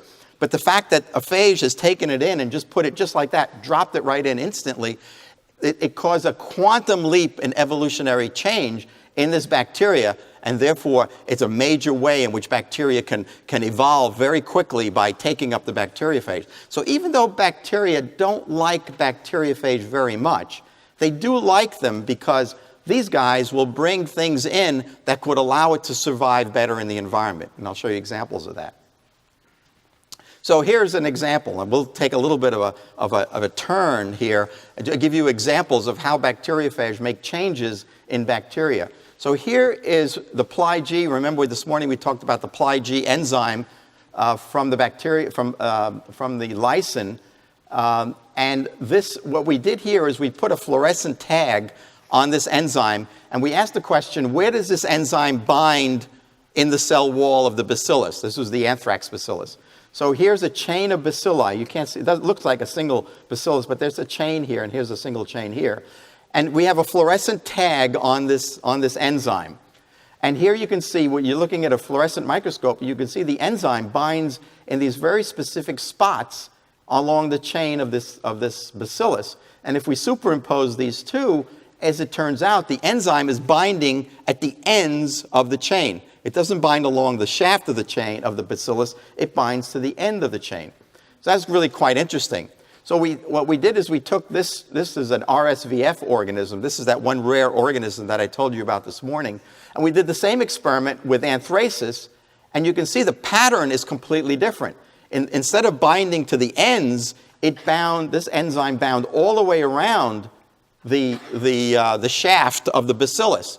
So what it says is that the receptor in the RSVF organism was only at the poles, but the receptor for the enzyme in the Bacillus anthracis is all the way around. So then we asked the question, what if we lysogenize? What if we put this phage called the phage W, which is an organism that's found in the soil that infects anthracis? We take phage W and we infect the anthrax organism with this phage. What would happen to this pattern? And what happens is that the pattern changes. So all we needed to do was take this phage, put it inside this organism, and it went from this pattern to this pattern. What it says is that the phage, by going in and incorporating itself into the genome, it caused the bacteria to change the receptor for this enzyme. Why it does that is not really clear, but it actually does do that. So we looked at other characteristics that this phage could do in anthracis. And what we found is it makes major changes in the spore. And here's the spore here, and the exosporium is the outer coat of the spore. And here, this is the RSVF strain alone, and you can see, those of you can see fairly clearly here that the spore is fairly smooth, but here it has a rougher appearance. And here's a close-up of it, and the surface of the spore has a fuzz, a protein fuzz, and here it's a fairly even fuzz, but here, when it's lysogenized with the phage W, it has a lumpier fuzz. So it says that it's changing the spore coat. And if you look at the coat itself, there are here in the normal strain, it has 2 layers of coat, and here it has about 5 or 6 layers of coat. So just by taking the phage and putting it into this organism, it's changed the exosporium and it has changed the coat of the spore. So we asked, what else does it do? So if you take phage W and lysogenize the same strain, and you look at the way this organism grows, here's the parental, this is the original, and this is after it becomes lysogenized. It went from long chains to very short chains. Here's how they grow on a plate. It went from a very small colony to a very large colony. And here, before, it didn't produce a hemolysin, an enzyme that lyses red blood cells, but afterwards, after it becomes lysogenized, it now produces quite a bit of enzyme that lyses red blood cells. And here, how it grows, the lysogen, the one that is lysogenized, grows faster than the Bacillus anthracis alone. So just by putting this phage into this organism, we've changed this organism completely in many ways. In fact, it's changed this organism to actually a different organism that allows this anthrax organism to survive in the soil much more efficiently. So phage are really very important for the survival of bacteria, and this is an example of that phage, by going in, will change the ability of this organism to survive in the environment by turning on certain genes that are not necessary at other times. So the question then is, where does lysogenization take place? Where does this take place? Where does the event where phage go into an organism actually take place? Or the other way of saying the question, if I were a phage, where would I find a nice bacteria to infect, right?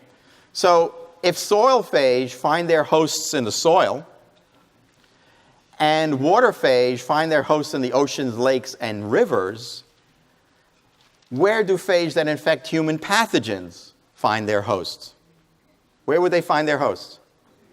In humans, right? That would be the best place, because if and as I told you this morning, if we're colonized by certain pathogenic bacteria on our respiratory tract, in our intestines, and this is the only reservoir for these organisms, the phage would want to find their hosts at those sites. So they probably have figured out ways to find those hosts at those sites.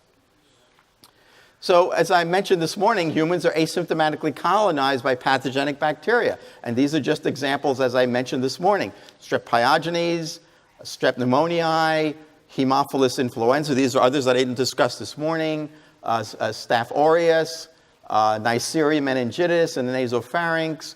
These are all organisms that are human pathogens, but are only colonizing humans. So lysogenic conversion, or the ability of phage to get into these organisms, may have evolved to occur in vivo.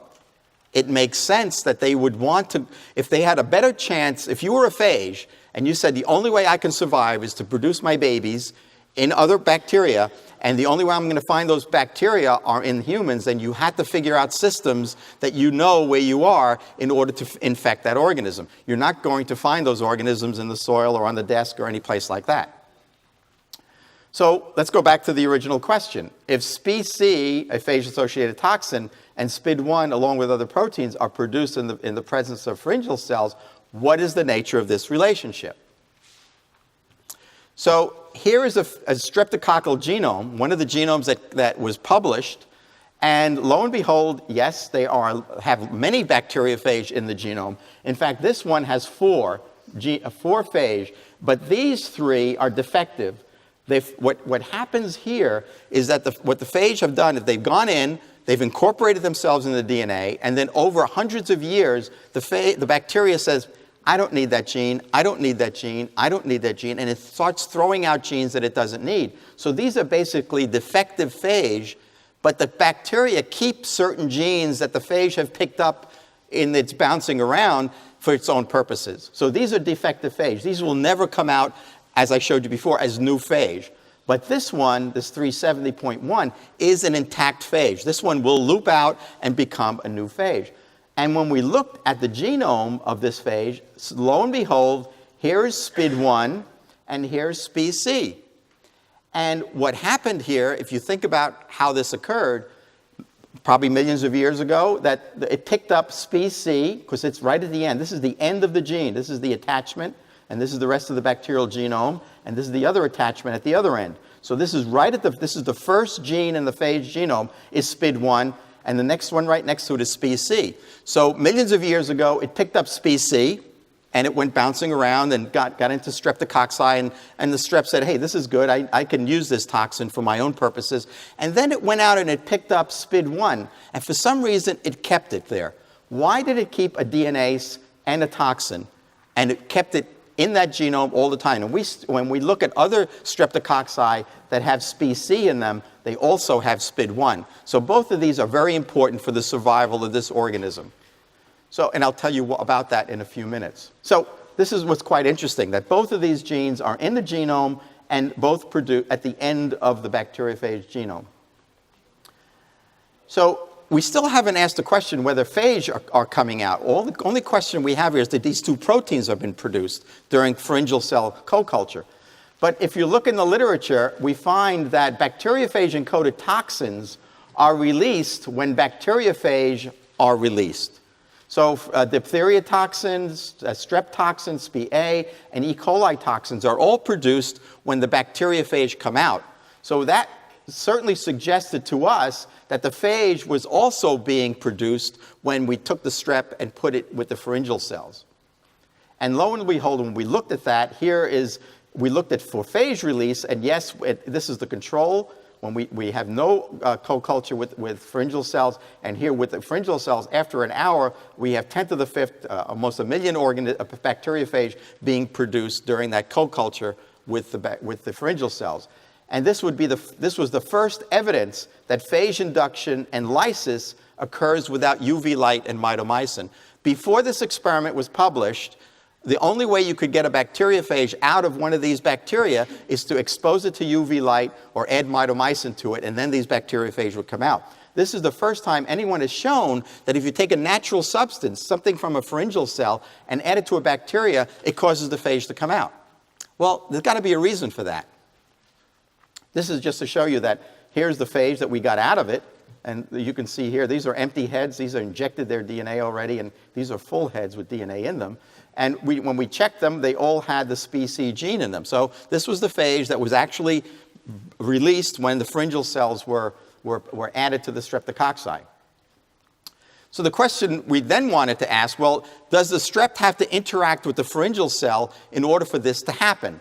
And so when we took the pharyngeal cells in culture, we put a membrane over it, and then we added the bacteria to it, and we added the same radioactive methionine, and then we measured the production of phage and for toxin in the supernatant, and we could find that this could be produced without contact with the pharyngeal cell, which says that the pharyngeal cells are producing something, a substance, that will stimulate the phage to be induced out of that bacterium.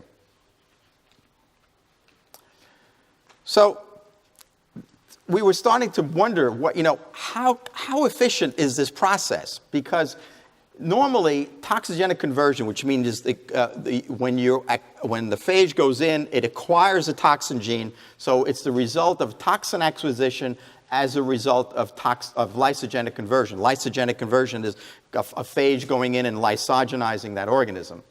So normally, if you take a phage that carries a toxin and you add the bacteria, that's very efficient. You take a bacteria, take a phage, you mix them two together, they go through that cycle. It's a very efficient process. But if you take the lysogenic bacteria, the bacteria that has the phage in the genome, and you mix it with another bacteria that is sensitive to that phage, you mix the two together, the chances of that phage jumping out of this organism and going to this organism is very, very slight, hardly at all. So we asked the question then, if we took the donor bacteria and the recipient bacteria, but we added pharyngeal cells to that mix, what happens? Does this event becomes more active?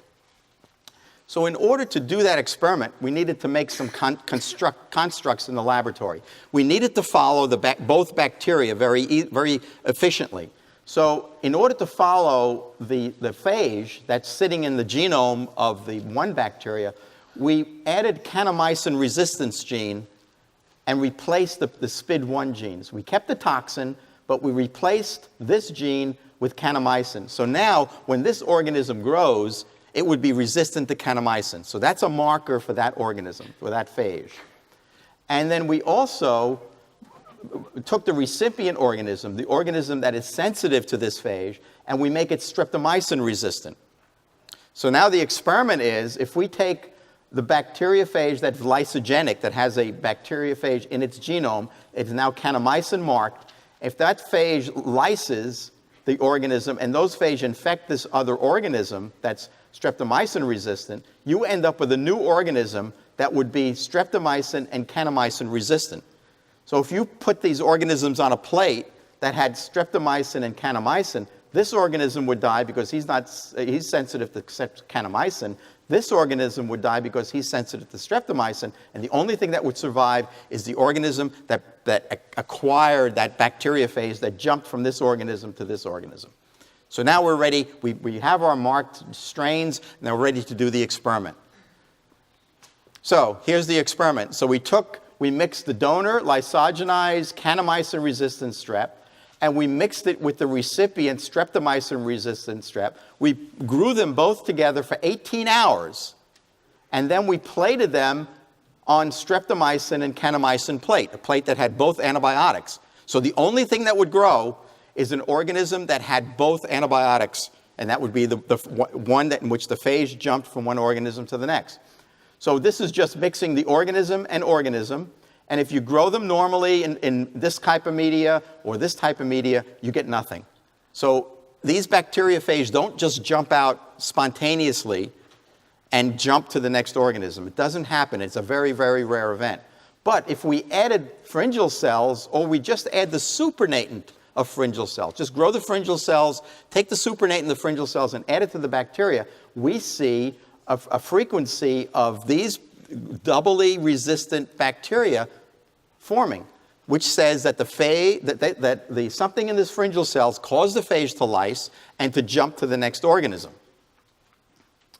Well, if that happens on a plate in an experiment in the petri dish, could it happen in an animal? So we did the same experiment in a mouse. We took the phage donor strain, which is kanamycin resistant. Both of these are bacteria. This one's lysogenized. And the streptomycin resistant organism, and we put it in the oral cavity of the mouse. And then we waited for 24 hours, and then we swabbed the throat of the mouse to see, and we plated on kanamycin, streptomycin plates to see if in the mouse's throat, the organisms jumped out and went to the other organism.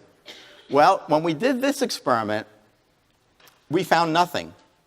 When we swabbed the throat of the mouse and we streaked it on the plate, we found nothing. So Tommy Browdy, who was the student, came up to me the next day and he says, you know, we got nothing. And we knew this experiment really should have worked. So he said, you know, Tommy, this is a very rare event. So by swabbing the throat, you only pick up a few of the organisms. You're not going to get all of them. And if it's a very rare event, and it would be a very rare event, you really need to screen all the organisms in the head of that mouse. So I hate to tell you the next experiment. So Tommy says, well, what I really should do is cut the head off the mouse. First, we killed the mouse first. Cut the head off the mouse. So this was Tommy's experiment. Cut the head off the mouse and put that whole head into the media containing kanamycin and streptomycin. Let that grow overnight and then plate it. And sure enough, 2 of the mice produced strain organisms that were streptomycin and kanamycin resistant. And we checked these strains, and it wasn't because of spontaneous reversion. These were the organisms that jumped from one organism to the next. So that was really interesting, which says that this event can happen in vivo, that when a strep comes into the oral cavity, it senses that environment. It says, there's a good chance that there's another strep here. I'm going to jump out.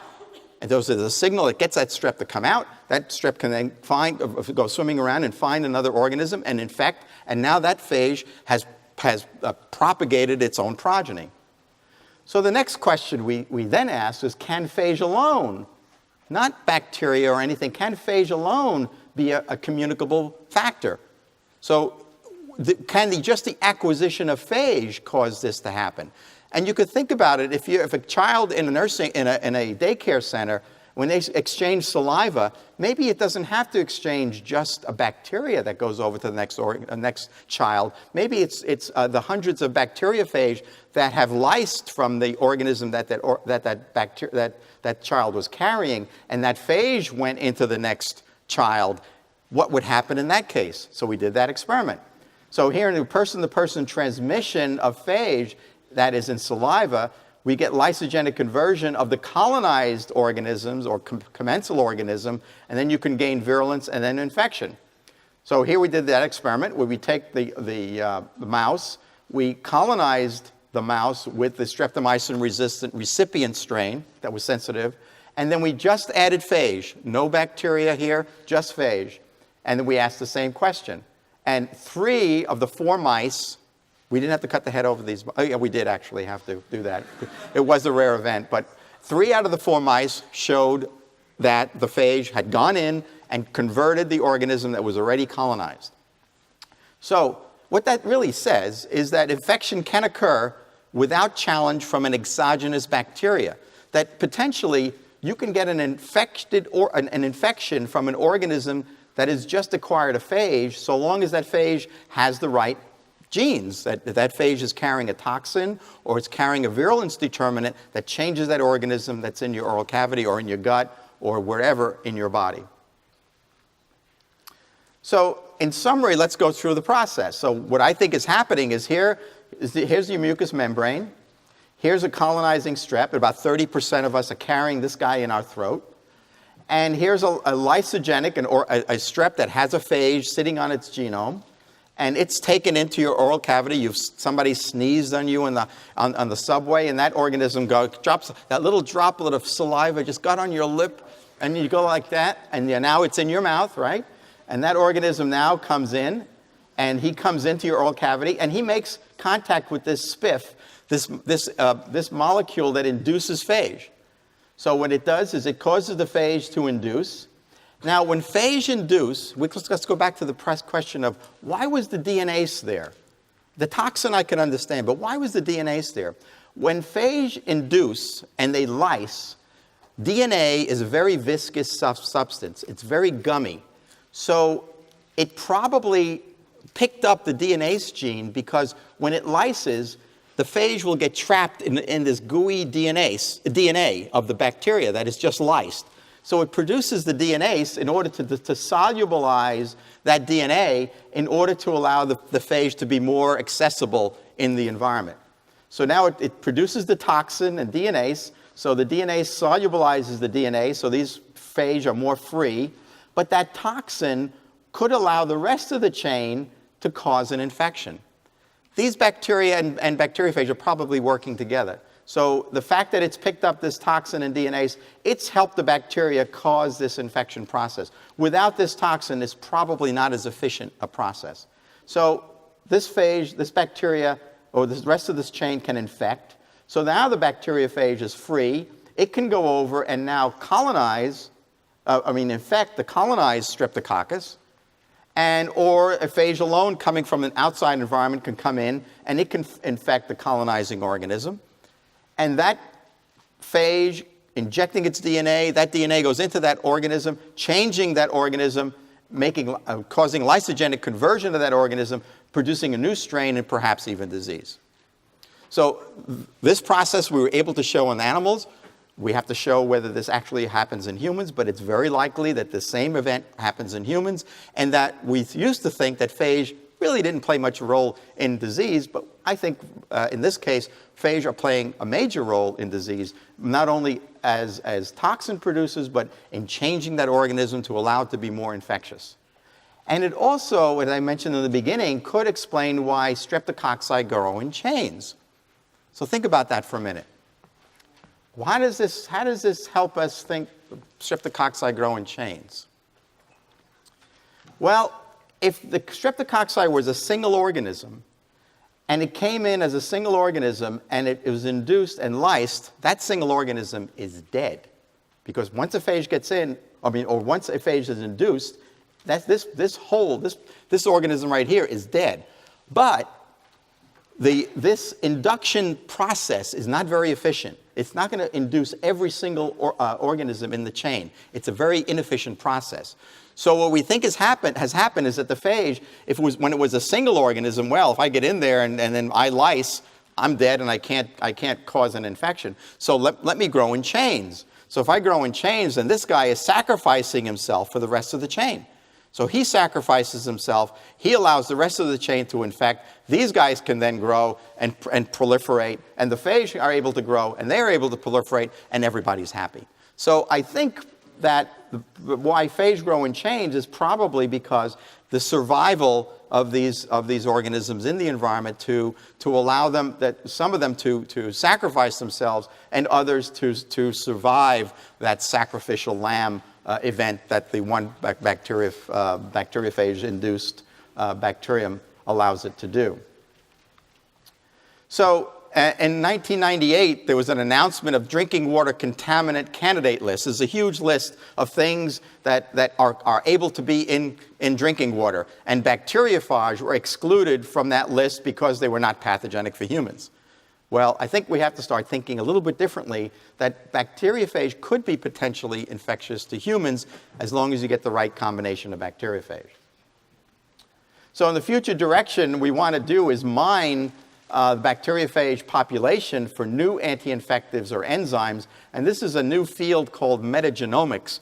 And what we do is we go out to the East River and we take hundreds of liters of water, because phage, in every cc of East River water all over the place, has about 10 million bacteriophage in that water.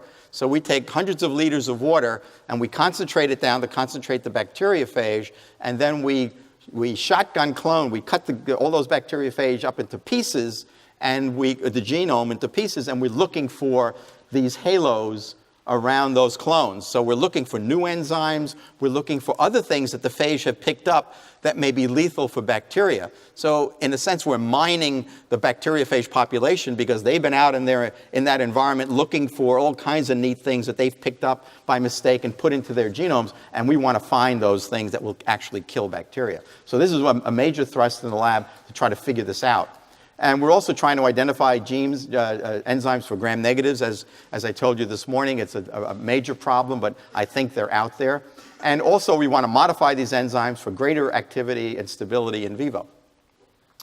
So again, let me acknowledge a lot of the same people that I did this morning. Most of the work here was from Tom Browdy and also Raymond Shook, who was here this morning. He did a lot of the anthracis work that I told you about. And people I also like to thank are the people at Communications and Public Affairs that allowed this to happen today, and Information Technology, especially Mike, who did a lot of the videos that I told you about, I showed you, and Jim, who does a lot of the AV. And this is the last, well, while our questions and answer period, I'll leave this up. These are just websites that you like to go to if you're interested in bacteriophage. These are all the ones that are highlighted are really nice sites where you can find all kinds of information about bacteriophage. And I would just, this is a very interesting reading, this book, Arrowsmith.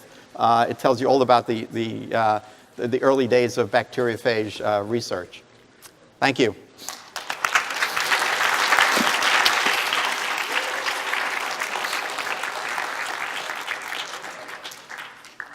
Questions? Yes? Okay, that will talk about then all of the things does the talk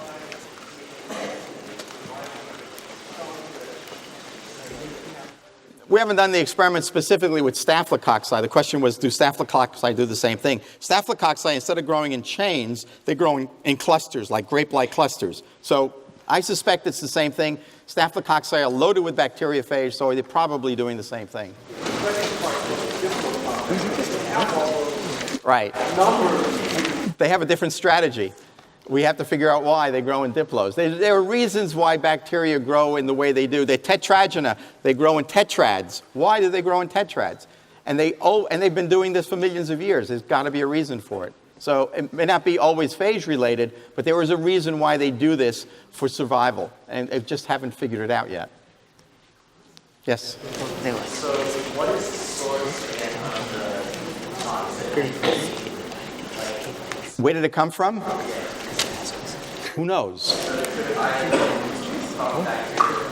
Oh, it came from a bacteria. That toxin gene, and those genes that the phage pick up by mistake are genes that are found in soil organisms or organisms somewhere in the environment, and it just picked it up by mistake. It's a mistake event. And if it happens to be the right phage that happens to infect an organism that is a disease organism, then it becomes important. But it's a random event that occurred somewhere out there in nature that all came together. And these things take millions of years to happen. And they have time on their side. So you have to think of a constant random events happening. And if it goes into the right organism, so that toxin goes into a strep, and the strep says, I can use this, I can survive better with this toxin, then it keeps it.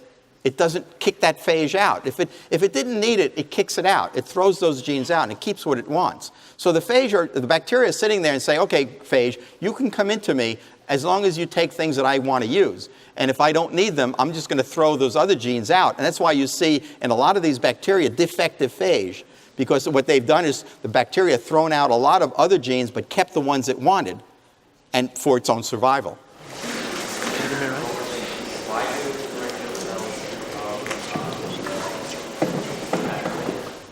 They're not doing it. The phage they're not, the pharyngeal cells, the question is, why do pharyngeal cells promote induction? The pharyngeal cells are not saying, I want to induce the phage. The phage have figured out that there is something being produced in the oral cavity that I can take advantage of. And through evolution, it's used this molecule as a way as a signal, okay, phage, let's jump out because I'm in the oral cavity. It's not the human is not doing it. It's the phage have figured out that this is an important, this is a signal for that environment. Yeah. I was fascinated by micrographs, electron micrographs that you have. A number of years ago, I had a chance to actually play with electron microscopy. And back then, I was taught that electron microscopes only used on dry, desiccated specimens. Right. How are those images produced?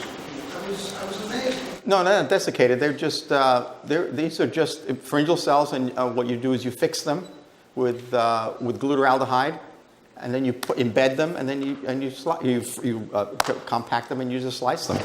No, but you have the electron microscope images. Right. How are those images actually produced? Doesn't it have to be totally dry specimens? They're dried afterwards, yeah, but they're fixed first. Are they dried and fixed? They're fixed and then dried.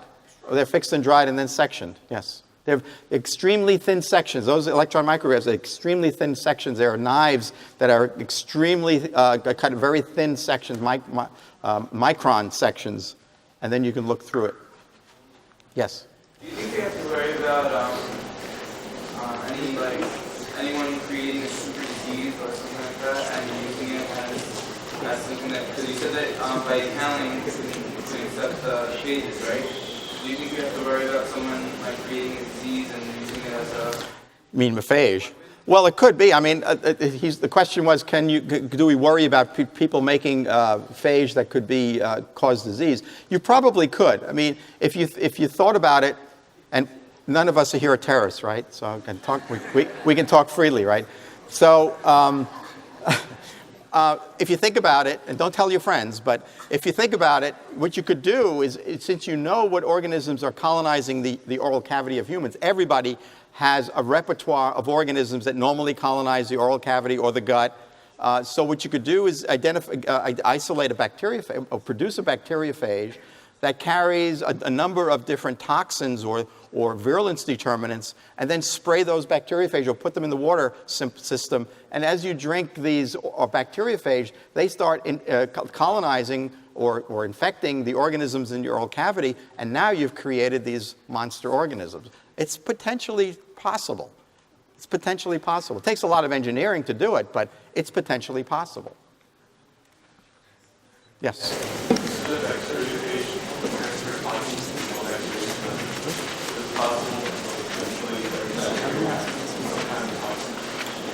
The question is, if bacteriophage transfer toxins from one bacteria to the next, all bacteria will have toxins. It's true for the organisms that are sensitive to the bacteriophage, because again, the bacteriophage are very specific for certain organisms. So only the ones that bacteriophage can infect will be lysogenized and be toxin producing. So it can't infect every bacteria. They're very specific as to the organism that they can infect.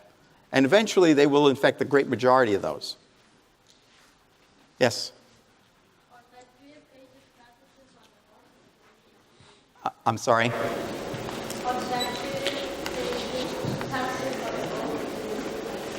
You start fading at the end. Can someone translate? They need bacteria to be pathogenic. Oh yeah, bacteriophage are not alive. Bacteriophage are just chemicals in a package. They're DNA and protein in a package. They can sit there for years and years. They're not alive. They're alive in a sense when they get into a bacteria. So a bacteriophage needs a bacteria to be alive. A bacteria doesn't need a bacteriophage to be alive, though. But a bacteria needs a bacteriophage to become more virulent much more rapidly. Yep. I have two questions. Well, the phage, does it infect a particular domain of the bacteria? Does it synthesize what? Does it infect a particular domain of the bacteria? A specific domain? Yeah, some bacteriophage will go into the genome at a specific site. That's called a specialized phage. And then you have generalized phage that can go anywhere in the genome. So they can sit anywhere in the genome and pick up anything next to where it's sat. And also, I know that the UV can release the phage of the DNA, but have you experimented with campylobacter or heat shock? Those that don't tend to induce phage, it turns out that DNA damage is what causes phage to be induced. So UV light and mitomycin are two chemicals. One's a chemical and one is UV that causes DNA damage, and that causes the phage to jump out. But heat shock and other events don't really allow that to happen. Okay, because I use them on human cells. Does it work? Actually, it does, because I work with P53. It could be for some phage could, it may be phage specific. So there may be some that could happen. But that heat shock could eventually cause DNA damage, and it's the DNA damage that allows that to happen. Yep. Do these phage have the replicate for gene splicing? No. No, what they do is once the DNA gets in, it splits and it cuts the DNA of the host and it incorporates. So it doesn't have to replicate. It can replicate afterwards, but it just goes right in, straight in. So you can take, like certain people have certain immunities to certain diseases and certain people don't. You can take DNA from certain people and incorporate it into phages and inject it or however you want to put it in another person and create like a new way to give electrical immunity to certain viruses. Well, if you knew what genes, the thing is, certain people, yes. What he's saying is, there are certain people that are more resistant to disease and other people are more sensitive. Can you take those genes from a person that is more resistant and transfer it to a person that is more sensitive? That's absolutely true, that there are people that are more resistant to disease, and that's probably because they have their receptors for bacteria are not present on their surfaces of their mucous membranes. But you don't know what genes are involved in that. If you knew what genes were involved in that, then you could probably transfer those over to other people and do, genetic engineering, where you could transfer those, very young in utero, and transfer those, and now have people that are more resistant to disease. But at this point in time, we don't understand what genes are important for resistance. Once we do, and I'm sure we will at some point, then you could engineer people to be more resistant to disease. So if that were possible, would you be able to engineer people, would you be able to make, change their eye color? Oh yeah, that all could be. Change a whole series of things in a Sure, absolutely. You can create a superhuman like You could, absolutely. That's what everyone's been fighting over. Where they're afraid to do that, to start manipulating the genome in order to make superhumans or someone with blue eyes and blonde hair. You can do that. We can do that right now. But absolutely, you can do that right now. But, you don't want to do that. Yes?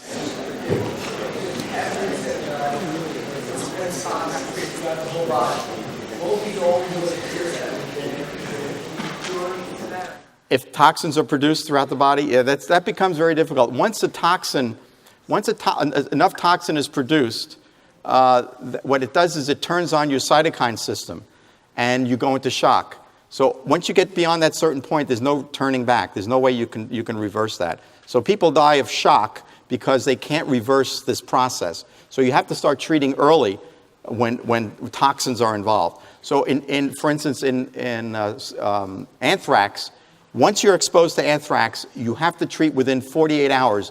After that, the toxins have taken over, and there's no reversing it. Lethargic, you have fever, blood pressure drop. By then, it's too late. It's like flu-like symptoms until you get to that point, and then bang. So don't worry about it, though. Yes?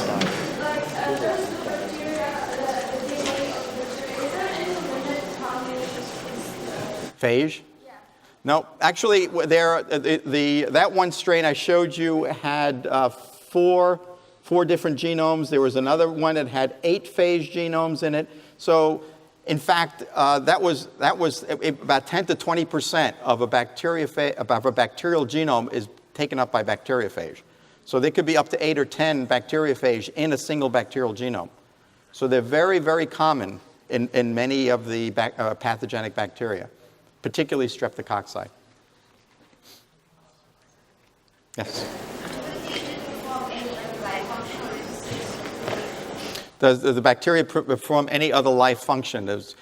Not likely. I think their life function is to survive, to replicate, produce babies, and to help the bacteria survive and, give them an opportunity to survive in the environment. They're really working together. The bacteriophage take things to bacteria, and the bacteria help the bacteriophage to survive. So they're really working together. Without bacteriophage, bacteria could not evolve as rapidly as they have. If you eliminated all the bacteriophage on Earth, and it was only bacteria, we probably wouldn't have a problem with disease, because we would be able to control them, because bacteriophage are one of the major ways they can change very rapidly. There are other ways. They have plasmids. There are other naked DNA that can get into a bacteria that change them very rapidly. But bacteriophage is a major way in which bacteria can change rapidly. If you have bacterial disease, then can you control its phage? The question is, can you control disease by controlling the bacteriophage? And probably not. I mean, if you could prevent that jump in the oral cavity, perhaps, if you had an antibody against the particular phage and prevent that phage from jumping to the other organism, maybe you could slow down the process, but I don't think you'd eliminate it. You'd probably just slow it down.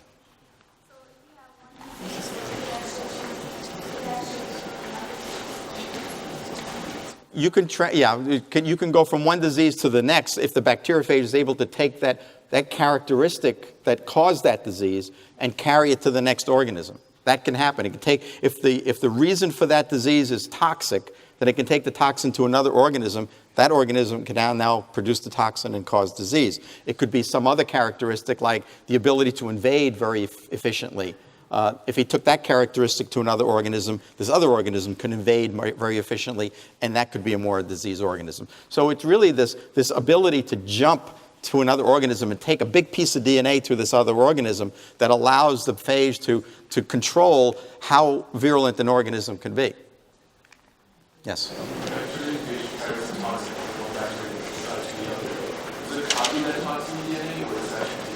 No, it takes that DNA. It just takes it right out. That bug is dead. That bug is dead.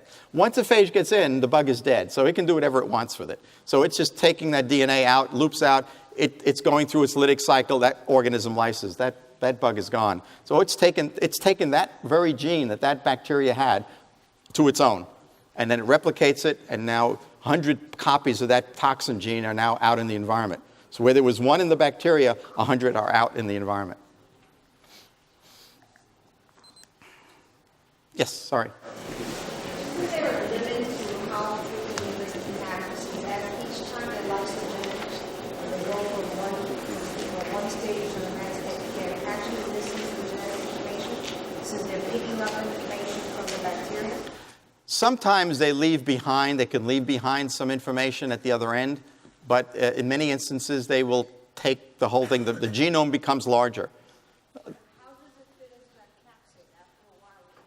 Well, there is a limit. That's right. There will be a limit, but they can sometimes leave a piece behind in order to get in, or they can still package it. It's amazing how much what they do is to supercoil the DNA and just pack it into the head. There are fibrous phage, filamentous phage, the ones that are just a fiber, and the length of the coat of that phage is the exact length of the DNA. So the DNA can get as long as it wants. It just keeps making more protein until it gets to the end. So it won't be missing some of the essential gene that it needs to. If it does that event is dead. That phage is dead. But it has a billion other possibilities that it doesn't happen. So the ones that are dead are dead. The ones that work. It's a very dynamic process that's happening all the time. You can't think of it as a single event. It's billions of events occurring, and you're selecting that one event that's successful. That's all it is. Based on this idea, billions of events are occurring. Does any of these ideas have something to do with viruses jumping, spreading, human fluids, or something of that nature? Well, it's the same. It's all the same thing. We're talking about bacteriophage. Bacteriophage have a little microcosm in bacteria, but you're talking about animal phage, such as the bird flu virus. And those are viruses. They're the same. They're both viruses. One that infects bacteria, the other infects humans or animals. And that's the same event. Those events that are occurring that are infecting the bird infects the bird, and then occasionally there's a mutation, a change in that virus that allows it to jump to humans. There's a slight change in its receptors that it can infect human tissue. That event allows the survival of that mutant, and that mutant can then take over. That's exactly what happens in all of these bacterial events. Every time a bacteria divides, there's a mutation occurring. So every event there's a point mutation somewhere. The mutation, that's what the bacteria have on their side, are mutations. They're constantly causing mutations. Some mutants die, other mutants survive. The ones that survive are the ones that are going to continue the process. So as they survive, they continue to produce mutants and more mutants until the survival of the fittest. And it happens with viruses, it happens with bacteria, it happens with animal viruses. So we are selecting whatever is going to survive. Whatever can cause disease is going to survive. Whatever is a lethal event is going to die. But there are so many millions of events occurring that all you need is that one virus to infect the right person, and that is amplified, and that person infects other people, and there you go, wham. That's all it takes, just that one event, one phage, yeah, one virus. Yes? In this process, we utilize the methods of genetic engineering where you can actually select off the genes which are being incorporated. Oh, sure. People using those events and using phage to transfer specific genes to other bacteria specifically. Pardon me? How can you be selective of the DNA which is being incorporated? Well, you can actually genetically engineer that phage to carry that gene, and you can make a whole population of those phage, and then use that gene that you've now incorporated with your genetic manipulation to incorporate that into a bacterium or whatever, however you want it to do. Sure, that can actually be done. People are doing that right now.